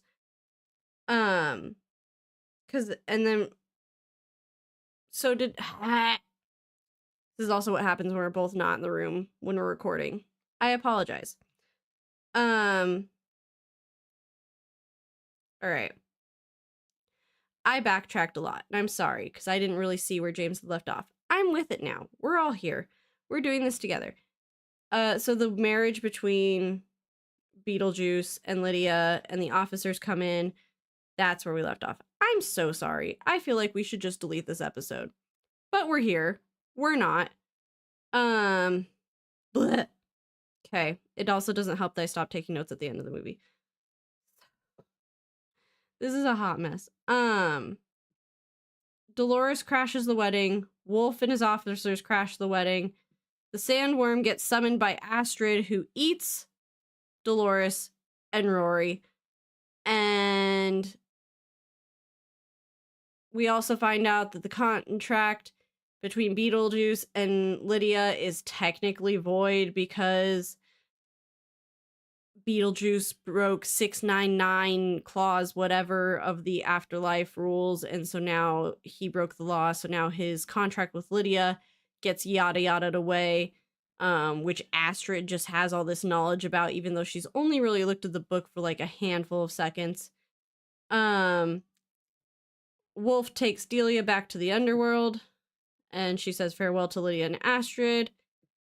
She reunites with Charles on the Soul Train, and Lydia cancels Ghost House to spend more time with Astrid. Okay. That was a disaster and a hot mess, and I'm so sorry. Overall, I think we've kind of talked about everything that we have feelings about with this movie. It's hard to follow the plot, not because the plot is complex or difficult, but because it jumps all over the place, which is part of the reason that this was kind of a choppy episode, is because it's really easy to get confused on what plot lines are where and who's doing what and everything, because there's literally so many plot lines and stories that it's very impossible and difficult to keep track of in a clean and cohesive way. I feel like this would have been a much better show if we just picked a plot line and stuck with it. I think any of these plot lines would have been a great movie. I think many of these plot lines, 2 of them could have been a great movie. I think we needed more time. I think we needed to not change the characters that we already had established, like lore and traits for, and we don't need to rewrite them. I think we should have respected kind of what was already established in the Beetlejuice lore and canon as well. I think, I don't know. I think that's it. I think that's kind of everything that needed to be fixed with that. It just felt really rushed. It felt really disjointed. It felt very boring. For as rushed and disjointed as it was, I felt bored. I felt very meh about this movie. It was okay. It was cute. It was all right. I don't think I'll ever watch it again. I don't think it's worth watching again. It was an okay movie. It's kind of reminds me of the sequel to the newest Ghostbusters that we talked about. And a lot of the movies that we've been watching recently they're just okay movies. It wasn't phenomenal, it wasn't great, it wasn't super fantastic, and it wasn't the worst thing that we've ever watched. It was just kind of there. And especially as of late with these nostalgia factor movies, I feel like we're just doing that a lot, where we are just cashing in on the nostalgia. And I get it. It pays. It makes money. Clearly, this had a $451.1 million box office. It, like, quadrupled its budget. It made back. It made back 3 times its budget. So clearly it sells. We know nostalgia sells. But at some point, we've got to stop just playing for nostalgia. And I think in the same breath, there's a lot of people that do it correctly. So I feel like you have to dig through the pile of nostalgia shit to find one gem every once in a while. Sonic's a gem. Though that new series is so good. Oh, I just had it in my brain and I forgot what it was immediately. But Sonic's a good example. This is not a good example of that. This just feels like we're doing it just because we could do it. Oh, Chippendale Rescue Rangers is the other one. Excellent use of nostalgia. Great movie. funny, original. Even though we're like taking previous IP, they revamped it in an entirely new way that was very, very good. This didn't do that. It felt boring with, oh, we have a cult following and Tim Burton, so we can make a shit movie and it'll make us millions. And you know what? Again, clearly they're right. So I don't feel like this movie needed to be made. I don't feel like we gained anything in the universe by having this movie made. It felt like we did it just to do it. And I'm hoping, I can kind of see James in the monitor trying to make his way back here, so I kind of want to hold out just to get his ending wrap-up thoughts. But for me, it was like a 4 out of 10. It was okay. I wouldn't ever watch it again. So yeah. While we're waiting for James, because he's almost here, he has to go put the bottle away. But while we're waiting for him, we had a 3-way tie during our live vote, so we are going to be watching in order Bring It On, Anchorman 2, and then Brothers, which 2 of those were recommendations by our audience. James is entering the room now, so just wanted to give you guys a heads up of what's going to be coming. But James, what are your... The movie's over? I believe so. I think I got everything. I also got a little bit lost, backtracked, came back. What'd you get lost about? This paragraph jumps around a bunch, so I got lost. I thought we were at a different place than we were, and then I had to come back to the wedding. It was a whole thing. Anyways, how did you feel about the movie? Like, as your ending thoughts. Well, okay. If you missed what I said when I wasn't tending to a baby in the first episode, I guess, which came out before this. I mean, your ending thoughts, not a rehashing. Like, your ending thoughts at the end of the movie with the ending and everything. What would you rate the movie, I guess? Because you haven't rated it yet. At its height, the movie's like an 8 out of 10. At its low points, it's like a 2. So, like, to carve that up, the law of averages says it's somewhere around like a 5.5 or some shit. It's like a 4 in my book, dude. That's what I said too. I said 4. The movie has all the potential to be the Beetlejuice you want in the modern day with modern sensibilities.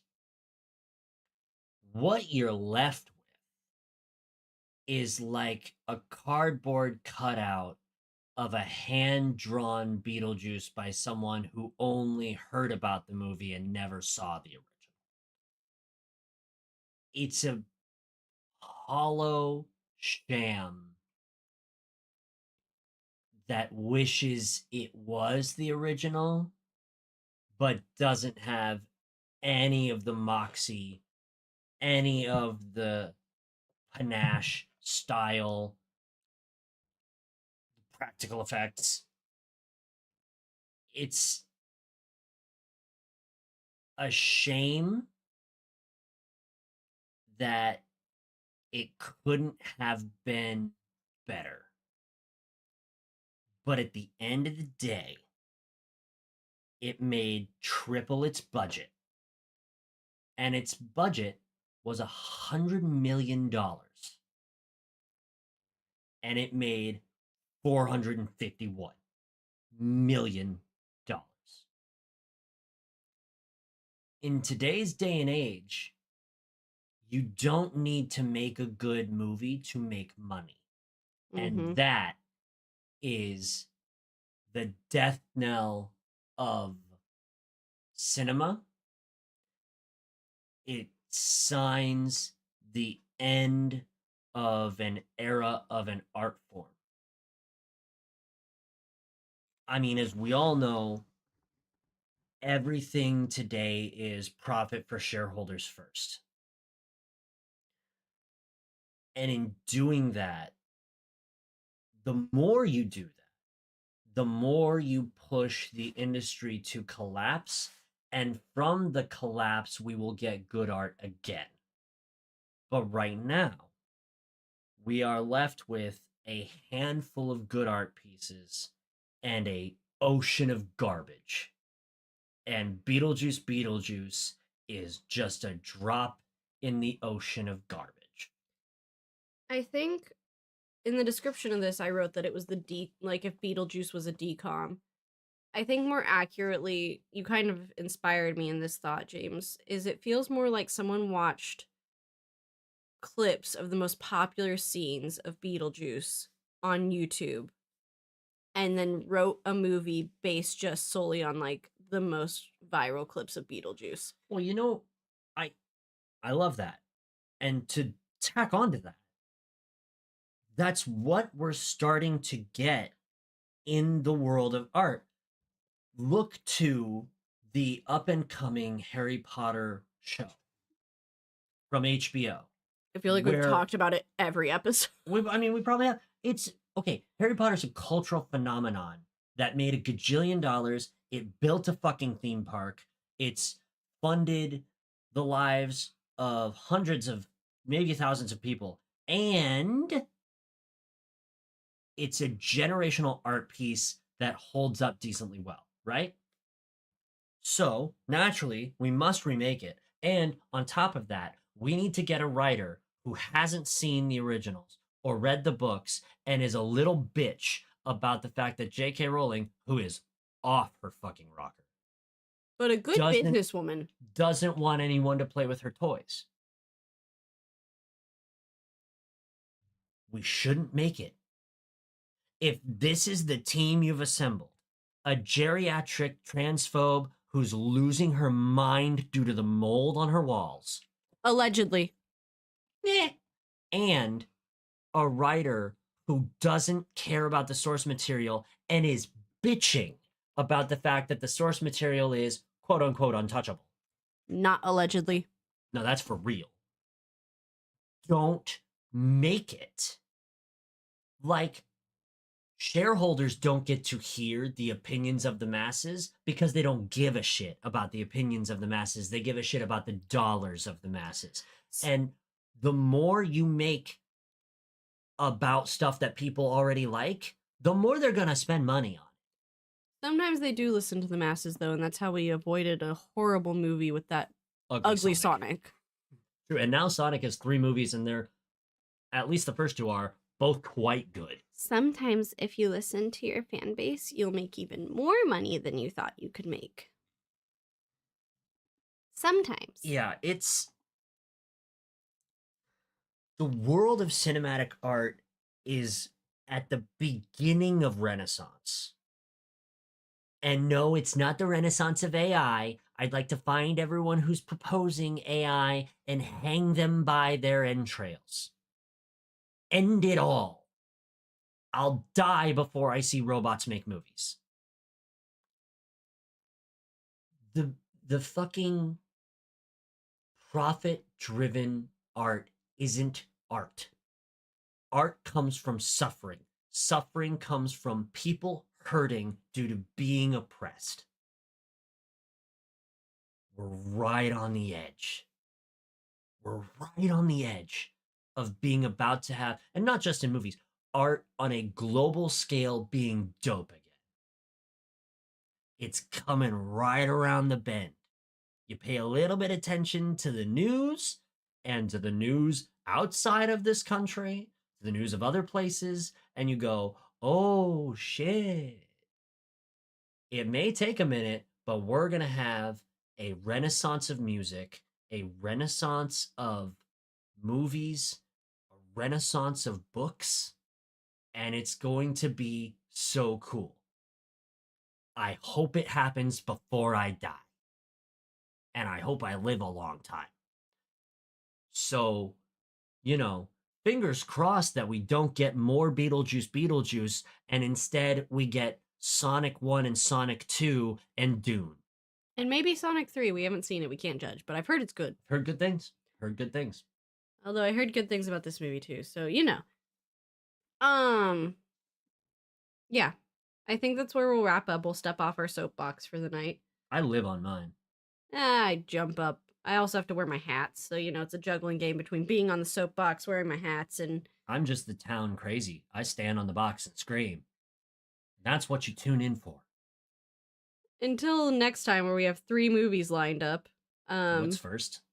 Bring it on. Bring it on. Mm-hmm. Can I make a request on record? Due to Sure. recent history? Sure. I would like to record maybe just one really long episode, a special, if you will, about the fall of the House of Usher. Ooh. Okay. Having just watched the entire miniseries, We could do that. what an amalgamation of art. We could do that one first and then do Bring It On and then Anchorman 2 and then Brothers. And no one will get to vote till April. Sure. Sounds good to me. It's our show. Great. TV shows don't get voted on. We just do them when we do them. So sounds good to me. Expect a Fall of the House of Usher episode here. I can't believe soon. Delia died to the snakes. That's another What a dumb fucking thing. Stupid things. Oh God, get me out of here. Get me out. Just says get on the end. Carve that out. Just drag a little bit, click, drag, delete. Hey, it doesn't exist. All right, America edited. I Everyone did. clap. I'm I the did main the editor, but job. America edited. I did the job that I don't normally do. I do a lot of things for this podcast. Editing the episodes, not one of them. Not my specialty. Not my job. Oh man, I can't believe I missed the end trying to put the baby to sleep. God It's okay, damn it. It's such a fucking car wreck of an ending to a movie. Like, you think the end of the first Beetlejuice is a car crash that you can't look away from? This is like a car crash that you, once again, don't even look at. It's 17 cars and everyone's dead.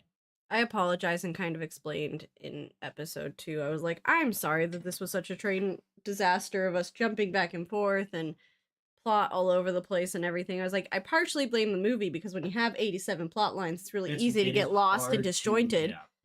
I was like, but we have a sick baby. So he has a cold. Both things considered, sorry. And it was like, maybe we delete this episode. We won't.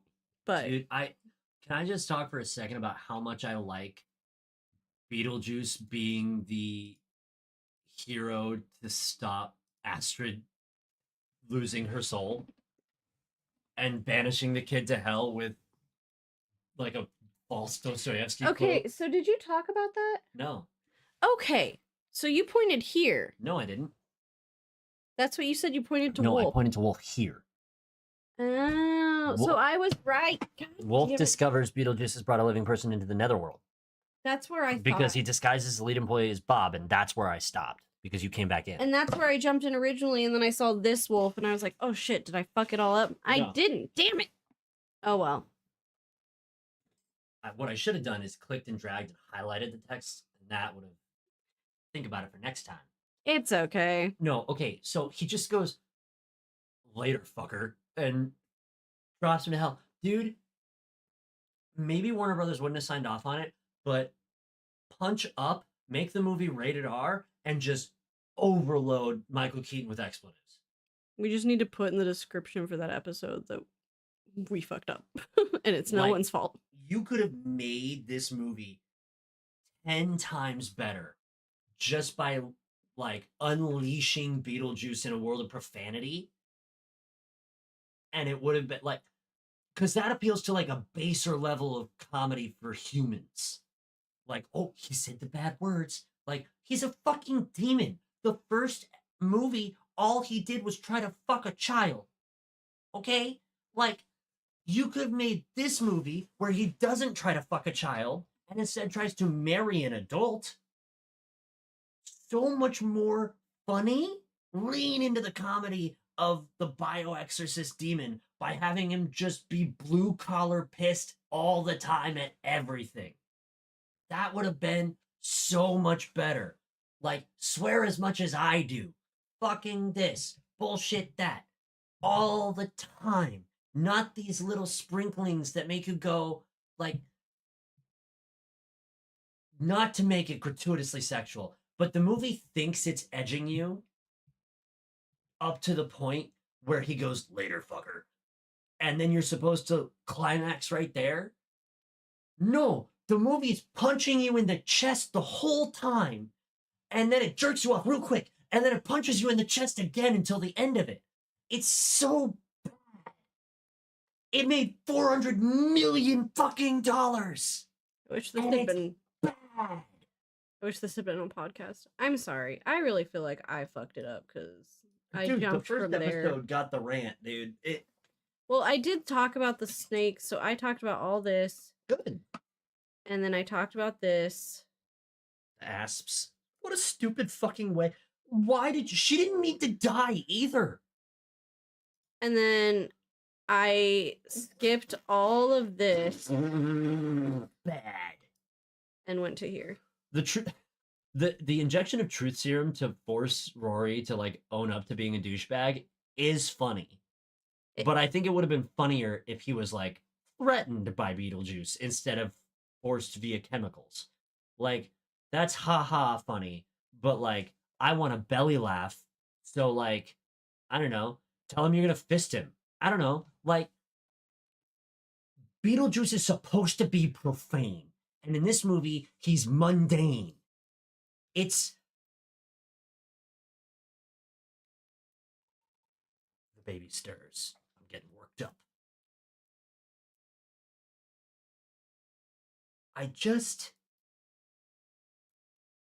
The episodes are recorded. So what you're getting right now is hot take a palooza, okay? If you were to ask me, and no one's asking, but if you were to ask me to write this movie, I were to accept, we'd start by taking a look, and this is something Tim Burton did not do. It's a interviewed fact. Like, he wanted to go in original, so he didn't watch the first movie again to like refresh on the characters or anything. Or the lore. Which is maybe something he might have oughta shoulda did. Or the writing of how you spell Beetlejuice. I'm the lead writer on this movie. We're gonna throw ideas at the wall, and most of it is not gonna fucking make the cut, right? The majority of the ideas that happened in this movie are getting cut because I'm going to do the thing that children do when you tell them something and they go, why? Because the way you get a good script is you have reasons for everything to happen. And in this movie, there are not reasons for fucking anything. And then we're going to take a look at Beetlejuice, the character, and we're going to go, okay, he can't be as perverted as he was. So what can we do to supplement that? Because people want to feel like we've got old Beetlejuice back. We're going to do physical gags, but what verbal jokes can we have him make that aren't perverted? Because we can't do that anymore, right? And the answers are, at a base level, you punch up profanity. You just have to. And when the producers are like, this can't be rated R, you got to tell them, then it doesn't exist. It's got to be fucking R. And it's got to be punch up profanity. And he's got to be making jokes about threatening people. He's the bad guy. He needs to act as a bad guy, even if he's the anti-hero. Deadpool makes all of its money because he breaks the fourth wall. Ryan Reynolds is an expert improviser, and the script is profane without being overly offensive. This needed to emulate that with the Beetlejuice blanket, and it fucking forgot. Like, it might go down as one of the movies where I look at the list of writers, and if I see them on another project, I fucking skip it. Because it's like, it is the same fucking thing of like, you want everything to have a reason why, and nothing has a reason why. It just doesn't. And fuck me, right? I fucking rant and rave about it, but like it made 451 million. It made $500 million at the box office. I kept talking about that too. I was like saying all these critical things. I was like, but I guess it works because Yeah, like at what point do I become the smarmy art critic asshole that I hate? Because this movie made $500 million in the box office in a world where movie ticket sales are nearing an all-time low, excluding COVID when we weren't allowed. No one's going to the movies. And this movie made $500 million. So, like, what the fuck do I know, right? Am I just a moron? Do I not know anything? Am I losing my mind? Maybe. Could be. Maybe nostalgia's worth $500 million. it is. That's why we keep doing it. That was my whole thing. I was like, well, clearly it still works, but like, ugh. The issue, and this is what I was saying on stream too, the issue is for everyone like this, you get a Sonic. And so people keep doing it just in case they're the next ones to strike on the gold mine. For everyone like this, you get a Rescue Rangers. It's you just yeah. There are a lot of movies that we've reviewed on this show that are like that we like. There's movies that we thought were going to be bad that we like Ballad of Songbird and Snakes. Oh Thought yeah, that was going to be trash. thought I was going to Loved hate it. Blazing Saddles. I thought America was going to torch. She liked it for the most part. Still not my favorite one of those, but Fair. Like, and then there's some movies that like we thought we were gonna go in and like really enjoy, and I came out fucking swinging for the fences on it, like Anastasia. Like, if there's anything I've learned doing this show, it is that you really, really can't accurately predict what you will and will not like, especially nowadays. Like, you can go into a movie that you think maybe you're really gonna dislike, and you can come out on the other side going, there was some of that I really liked. Really liked parts of it. Everything Everywhere All at Once was one of those for us where we I weren't. thought I was gonna really like it, and then I was just sort of mid on it. See, I thought I was gonna hate it, and I freaking loved the shit out of that movie. I understand why it won lots of awards. Oh, to be clear. yeah. Like, and I don't think they're unwarranted awards. Not at all. But I think there's some misses. It's not a movie I would put on again. Like, there's some Oscar winners that like I would watch over and over. That's not one of them. I'm trying to think We're of literally like scrolling through. Well, Sorcerer's Apprentice is another one where I thought you were gonna like hate the ever living shit out of it, and you. Oh, I thought that was a fun little yeah. romp. I forgot that Sorcerer's you Apprentice also was a fun like little romp. really like Nick Cage, and so I did not take that into consideration. It's kind of funny because like I like Nick Cage in the way that like people like Nickelback. Yeah, I like Nick Cage in the way that people like Nickelback. Like it's sort of like a guilty pleasure in a way. The thing that everyone else thinks is cringe and awful, and you're just kind of like, nah. I think I talk about it every time we bring him up, but like there's something a little bit magic about having been able to go to Mount Vernon because the second fucking National Treasure, they did a sequence at Mount Vernon, and mm-hmm. I got lucky. Like we didn't know they were making the movie. I like Nickelback. My family made the voyage while we lived out in Virginia. We went to Mount Vernon while they had the whole set up for the movie National Treasure 2. And there was just something a little bit magic about getting to be on a movie set.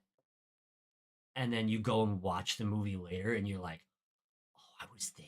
Especially when I was like a kid. I was like 11, 12 maybe.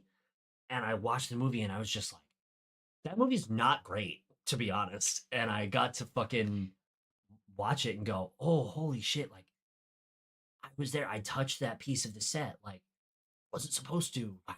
Like, that was really cool for me, and then it made that movie better for me, even though it's not that great. Actually, that movie kind of sucks.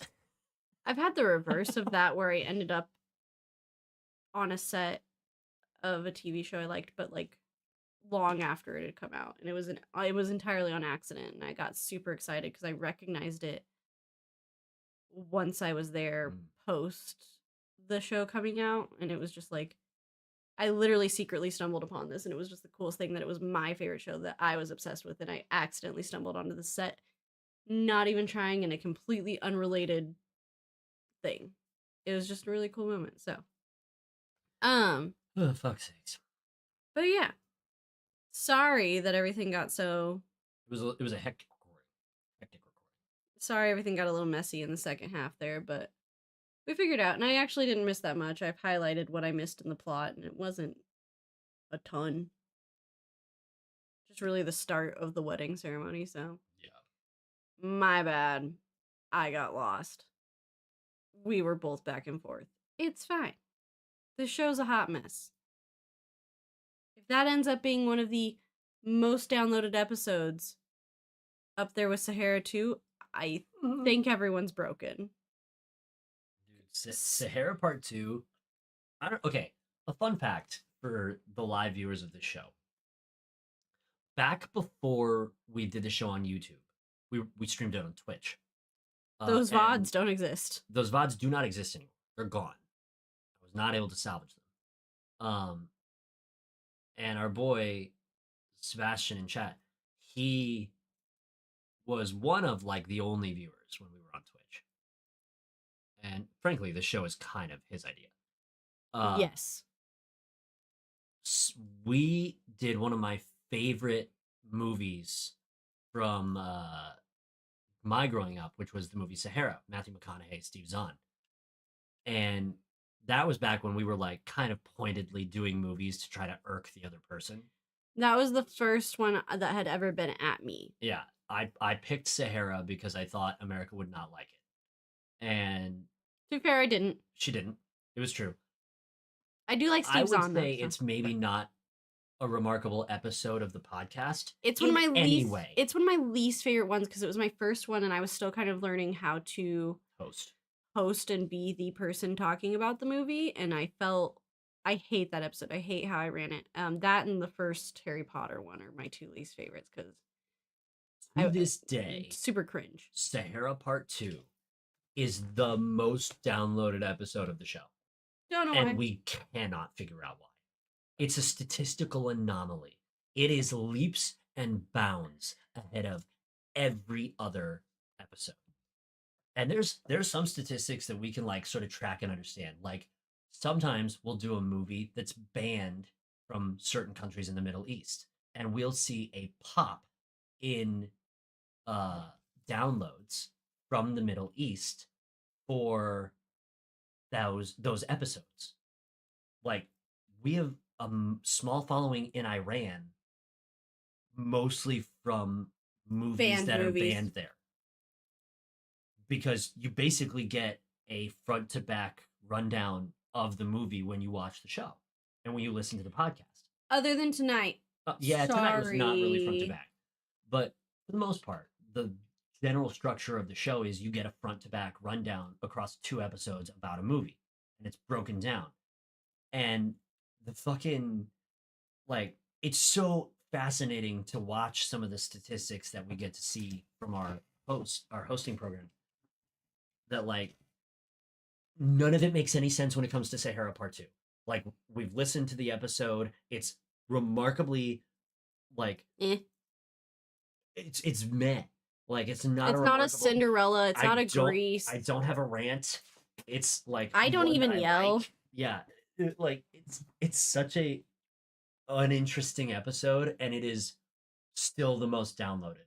And then it's like a couple of Harry Potter movies after that, which like that shit makes sense. 50 Shades is up there. Corpse Bride is up there. The Has Been? No, although that is up there. The Fantastic Beasts. The Spread. All of them. All the Harry Potters? No, all of them. I'm having an aneurysm. Oh, the tier list. That's the one. Got it. yes, like that episode's got a ton of traction. Fuck it, since we're here, let's just take a We're quick just peek. hanging out. We're just hanging out. America doesn't want to go to bed yet. Don't look at it right now. January's been dead. We have only uploaded once. So. Episodes. No, December. Oh. Look at that shit. December 24th, Christmas Eve. We had 130 downloads. It's that lost episode. Clickbait. Yeah, the last episode was 4. Someone went through and downloaded the entire discography. That happens every once in a while. It really fucks with my statistics. I love you all. Feel free to keep doing it, but In December, just to run you through the numbers a little bit, we had 85 downloads from Singapore. you could put it up over there and do the. I'm not showing any of the information. Okay. You're just going to have to take my word for it. 85 downloads from Singapore, 54 from the United States, 4 from the UK, 1 from India, 1 from the Netherlands, and 1 from Turkey. I never thought we would be global. And yet here we are. Like across the world, people are listening. And if you wanted a quick breakdown on December stats from the United States, the most downloads, North Carolina, 37. 6 in Colorado, 5 in Virginia, 2 in Kansas, 2 in Texas, 1 in Florida, 1 in Iowa. I don't even know anyone in Iowa. Like, what is that? I'm appreciative. I think it's great. Also, the places people listen. Microsoft Edge, you know, the basic browser that comes with your PC computer. Google Chrome, that's a big one. But yeah. The things y'all pick and choose is like your favorites. Crazy. It's Weird. confusing. And so if this episode somehow ends up being one of those episodes, Beetlejuice Part 2 is like the most. I don't understand it. It was. Anytime I like record an episode and I'm like, this is the worst piece of trash episode I've ever recorded, it somehow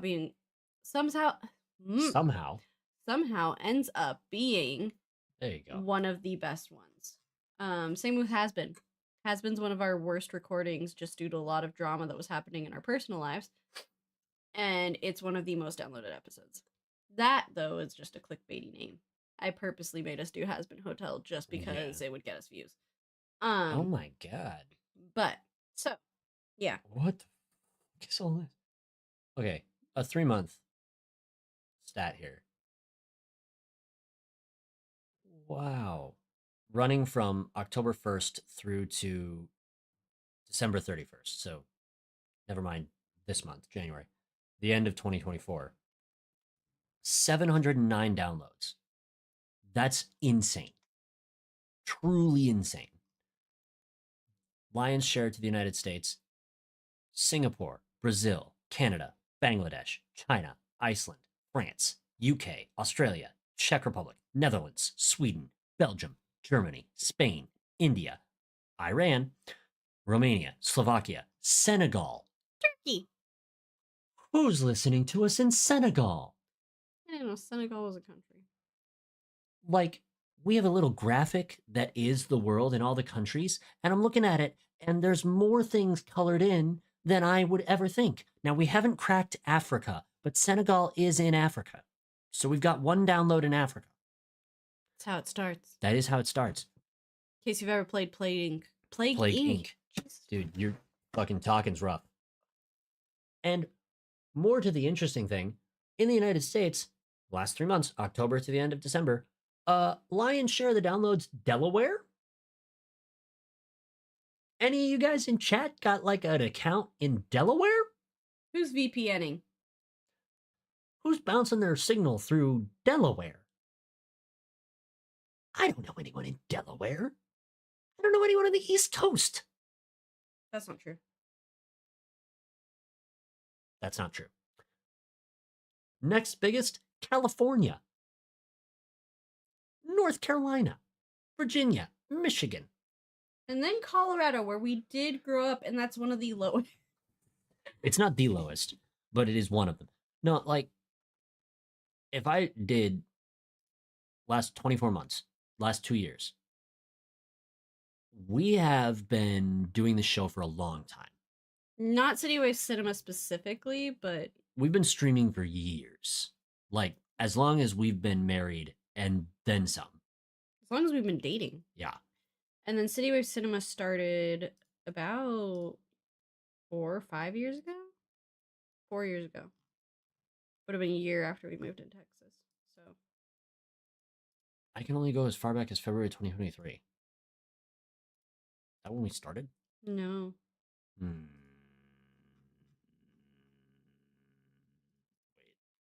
All time.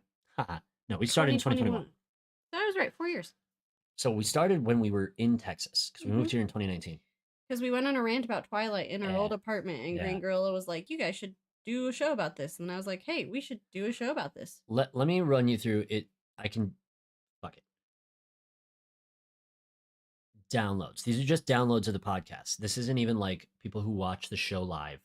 This is downloads of the show. In the year 2021, Longer. in the year 2021, 86 downloads.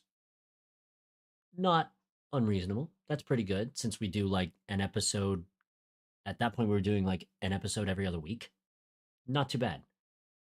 2022, 228 downloads. Pretty big uptick. 2023 Was a disaster of a year. down a little bit. 198. We had We a had a- horrible year. We had a bad year. in general, in life. Everything was pretty bad. 198 in 2023. This year, you guys, remember 2023, 198. Down a little bit, bad year, off year. The year 2024, 1,225 downloads. That's with having a baby. What the fuck? That's fucking crazy. 1,200 downloads this year. Not this year, last year. Also, Green Gorilla, you've been here way longer than that because remember the nonary stream till 3 a.m., you and me and Proxy? We lived in Colorado then. That was a very long time ago.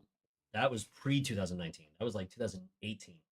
Yeah. Maybe even earlier, It actually. might be. No, because we got married. It would have been 2018. Because Yeah, We were married. We were living in the apartment.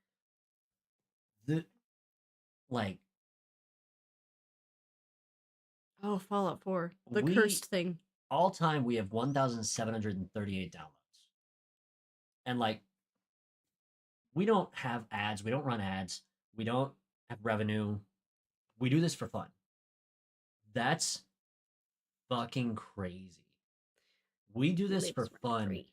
And around the world, Other people listen for fun. other people listen to our voices. People have listened to me bullshit and rant and rave about some of the most popular media that there has ever been around the world. That's fucking crazy. And live chat shit like this started that. So if you've ever been in the live chat, We're not Twitch- discrediting you at all. Twitch or YouTube, those numbers are because of you. Yes. You may not be all the downloads, but like we wouldn't do it if you didn't like it or want it. Like all the downloads is like it's sort of like that out of sight, out of mind thing. Like I never think about our stats until I'm on our website uploading episodes. And then I'll scroll through and look and see just for fun. And every time I pop in and there's a day where 130 fucking episodes got downloaded, I go, what is happening? And of course, then it'll be followed by like 2 weeks of nothing. But that's fine. Sometimes that's because we don't upload. Sometimes it's because we don't upload. But like, we know that the majority of the people that we know who like the show watch live. So there's not really a need for you to like download the episodes unless you missed one. Or you're going back. Or you're going back. We have some views on YouTube, like post the videos going up. Especially Corpse Bride. Yeah, Corpse Bride had a lot of traffic after we finished it. But like, give yourselves some credit and some self-love, because like we wouldn't have, I would call this success. It's not monetary, but I would We were call making this money on success. Twitch somehow more Yeah, than we are we now. keep making money on Twitch because Proxy keeps resubscribing. Every year I'm going to get a payout of about $50 from PayPal because Proxy keeps giving us $5 a month to a Twitch channel that does not stream. Love you, Proxy. We miss you. We can start multi-streaming when we start playing video games again. But what? We are starting video games again. Yeah, that's coming Literally this month. Is it this month? The end of Oh, this yeah, 'cause month is Poppy's coming. Poppy. Yeah, good luck, bitch. I feel about Poppy now the way you feel about Bendy. It's like, oh god. No, not Bendy. The Furby bitch. No, Tattletale's a long time ago. I'm talking about like something that just keeps going, and we yeah, like Bendy does just go on in we perpetuity. started a series, so now it's like, oh well, I guess there's a new game. If they make another so one, I we've guess got to goddamn play it. Yeah. That's how I feel about Poppy. Even though I'm like deeply involved in the lore and really excited. The real curse is anytime Green Gorilla suggests a game or sometimes purchases a game for us to play, it either fries the computer or the machine that it's going to be played on, or it just dies. And we just somehow never finish. And it's a goddamn shame. But it happens every time. And it's so tragic. We love you. We do love you. To answer that question, yes, yeah, we would need a lot more view traffic to get like subscriber money or ad rev from YouTube. Twitch has to get our little ads and shit.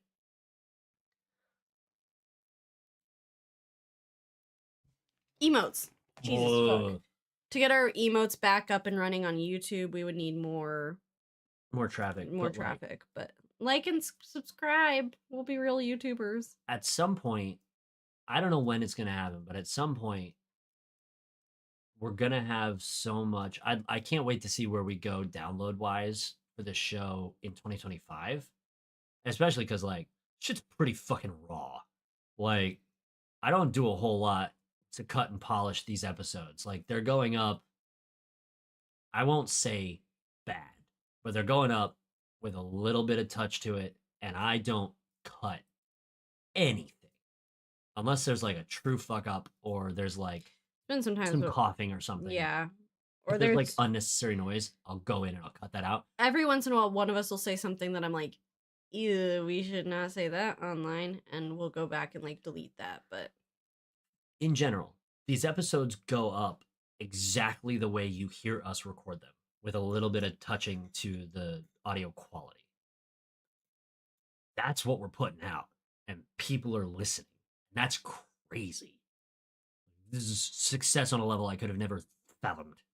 I cannot wait to see the uptick, hopefully, in 2025. And at some point, maybe there will be some money in it. And if there's some money in it, maybe I can quit my job. Jokes. I get good benefits. So yeah, give yourselves some pats on the back and some credit, because 1,700 downloads is your fault. It's not ours. Yeah. It's your fault that people like Sahara Part 2. Yeah. We just show up and we're assholes the whole time, man. Like, I'm not out here making good content. I'm just doing shit. And that's just how it goes sometimes. It's just how it goes. Now go the fuck to sleep. Enjoy your commute. Welcome to Monday. Ugh.